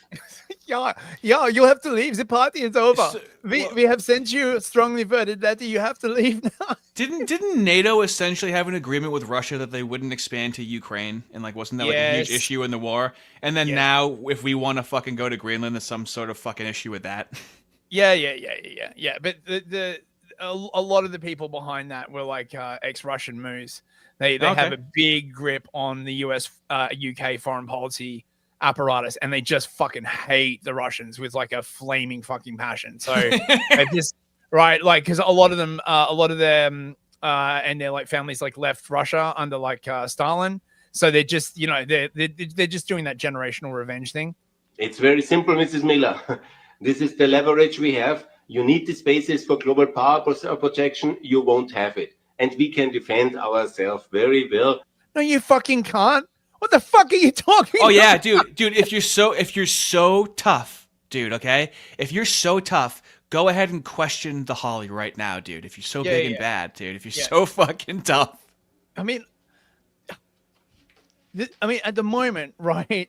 Europe is literally, like, Germany is literally been blowing up its fucking like power plants, right? They won't fucking have any nuclear because of all their fucking like green shit. Their fucking countries are like racked by internal violence because of like fucking migration, right? They've got like the highest energy prices in the world. They can't, all their steel mills are like shutting down because they don't have enough electricity to fucking produce steel. And they are seriously saying they're gonna fucking go to war with America. Are you fucking kidding? Dude, this is like James Lindsay talking shit about Nick Fuentes, and Nick Fuentes is like, "I'm sorry, is that Austria? Who? Yeah, who is talking to me right now? Who the fuck is this?" Yeah, this is the EU in a nutshell, right? Okay. They're so convinced, right, of their own like righteousness. They just think that through sheer force of huffing their own farts, right, they can make it produce like money and tanks and steel. Right? This is one of the reasons why they're in the situation that they are with fucking Russia, right? Because Russia is like, oh yeah, we need like tanks and missiles and all this kind of, and the EU is like, no, instead what we really need are like good words and the right ideas. Your comparison to Lindsay is very apt. And we will do that without the US nuclear shield, without the US troops in Europe, without the American bases. We will simply run these bases ourselves, and we run your boys home into Chicago. Yeah? And goodbye. If you go extreme, we go extreme as well. Be sure about it. Can we fucking agree that this is the epitome, the textbook definition of cope? Like, what cope is you needing to vocalize what reality you want to exist, even though it never will. That is like the crux of what cope is. Yeah, it's massive fucking cope, right? And in order to Chicago, in order to change into a war economy, the EU would have to jettison all of the moral fagging, right, that it holds so dear, right? Yep. It'd have to like get rid of all the fucking like refugees. It would have to jettison all the fucking climate change bullshit, right? It would have to like stop being like so fucking moral fagging, right? Like about the far right, all this. It's just impossible. There's no fucking way, right? Like Germany's like basically, right, like launched like war against the AfD, which is now their biggest political party because they're far right. Bitch, like they're the biggest political party. Like what the fuck? Yeah, but they're far right. Anyway, remember when hospitals were mutilating children? That wasn't far left, by the way. That was expected to be normal in society. But the far right, whatever that fucking is. Okay, so we got some super chats. That's that's the end of my you did it of my video package. Very nice. Good curation. Thank you very much. The new GM for $2. Thank you very much, mate. Stephen Miller, the Jaywalker. and the death butterfly. Now, technically, okay, he defended the guys at Duke, so technically he's Duke Jaywalker. Duke Jaywalker. Technically. Fucking hell. Cubics 85 for 5 loonies. Thank you very much, mate. People who make Call of Duty and Battlefield games better be taking notes. Dude, yeah, right? yeah, for real. Yeah, for real. I remember when I was like playing fucking Call of Duty like way back in the day. I'm not really into it now. They had this like whole thing, right? Like just after this is a while after the fall of the USSR, when Russia was like making overtures to the West, and they had this mission called like the Good Russians.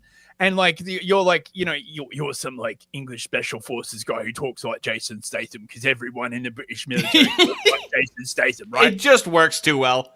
And he's like, are these the good Russians or the bad Russians? Like, which I remember, like, because I'm like, oh, that's an interesting change in tack that there are actually good Russians now. You know what I mean? Double mumble for $5. Thank you, mate. I am escaping to the one place not corrupted by capitalism. Space. You're going to need capitalism to build like a spacesuit, mate. I'm sorry. That's it. Look at China. It's with Chinese characteristics, which means capitalism. Yep. And testing again for $5. Thank you, Thank you, mate. US owning Greenland and militarizing it would also protect Scandinavia. So Denmark should give up Greenland, and NATO is USA. So what could NATO do? Yeah, precisely. Right. They're like, oh, you know, this would like abolish NATO. Yeah, but the whole principle of NATO, right, is that America provides the security, and you know, have generous social programs. So I don't know what the fuck you're like thinking is going to happen. Oh, Full on cope. It's full literally cope. Full on. Apparently, I said you had a nice package that I'm getting shit for in the chat now. I meant you curated. You curated a good media package. It's a Hollywood term that us superstars up here on screen use. Okay.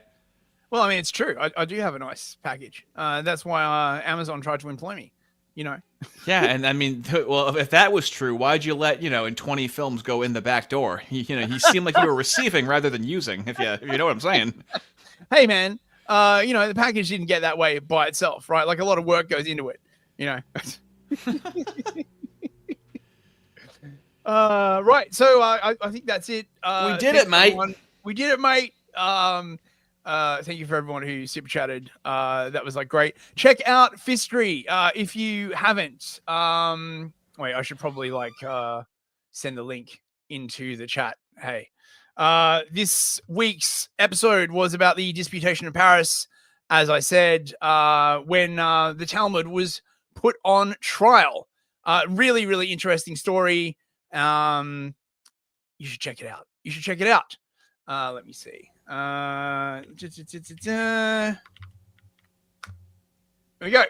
Disputation in Paris. Check it out. I've gotten good like responses from this, so I hope you'll enjoy.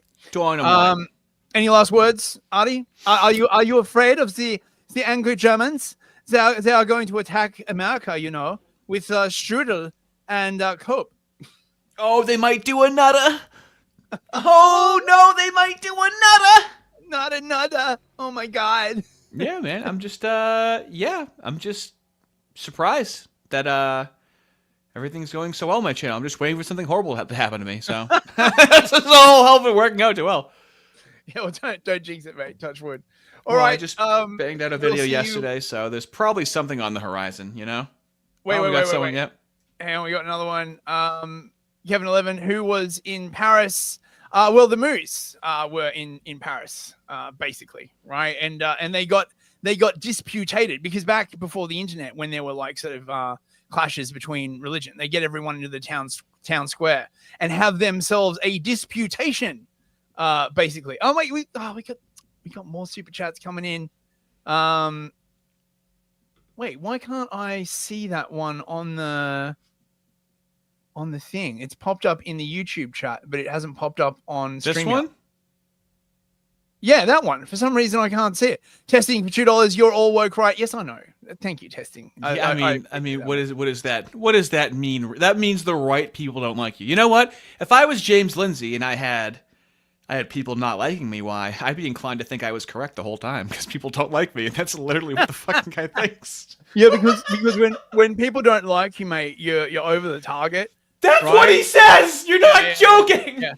But funnily enough, right? Like when you're over the target, apparently all the people who used to support you turn around and attack you, right? Like not just your ideological enemies. And that's how you can tell you're really over the target, when all your friends like start looking at you sideways and be like, dude, what the fuck are you smoking? And he takes all of it so fucking personally. Oh, I love it. Well, you know, he's now a special milky uddered. I am tracking him. Okay, I do have people tracking him. For those of you that came in late and missed the beginning of the stream, I hired a private investigator to follow him around, and without even knowing it, I had eyes. I had eyes on him. Took pictures of him. Okay. You did not really hire a private investigator. I did. I hired a private investigator, and I have his house bugged, and I'm gonna visit him. Okay. I'm gonna commit. I'm just kidding. I just like scaring you. It's my channel. Imagine if I just lit a match and blew the thing up for no reason. Wouldn't that be funny? No, I'm just kidding. No, it absolutely wouldn't be funny. Somebody fucking weirdo. See, that's the atheist in me. Okay, I'm like Charlie from It's Always Sunny. I'm the wild card. Okay. The loose cannon. All right, let me end the stream before I say something stupid. to be clear, all right, it was just like a random friend of yours who like contacted you. It's a fella. It's a fella. It's a fella. Right. He just happened to be in the same hotel. That is the actual truth. And also, he does have some knowledge of Jake Lang, who apparently is a very fake moo, that's posing as an America First guy. And it's kind of a rabbit hole. It looks kind of fun. I don't know what to do with it, but he has a lot of information on because he was a cellmate with him from Jan 6th. So there's a lot of meat behind that, but it takes some curation to make it into something. So possibly something interesting can happen there. Last super chat of the night, Psychedemics Legend for €5. Hey, it's too late to call Artie gay at this point. You stuck with him knowing damn well he's a civic nationalist. Wow. You see, you didn't know what it was going to be until you read the whole thing. Thought it was going to be a gay joke, actually a civic nationalist joke. Well, I mean, incredible. if you think about it, you know, civic nationalism is a kind of gay joke in of itself. So, you know. Hey, I like diversity. What can I say? Okay. All right, we'll be back on Friday, right? Yeah, Friday. Yeah. I believe tomorrow or Friday, Nick Fuentes is talking to Joel Webben again, and I think it's going to be a spicy conversation. I'm not sure yet. But it'll probably be something around that. I imagine, maybe. I don't know. It's not out yet. Awesome. All right. See you later, fellas. We have the best, fellas. Good night, everyone.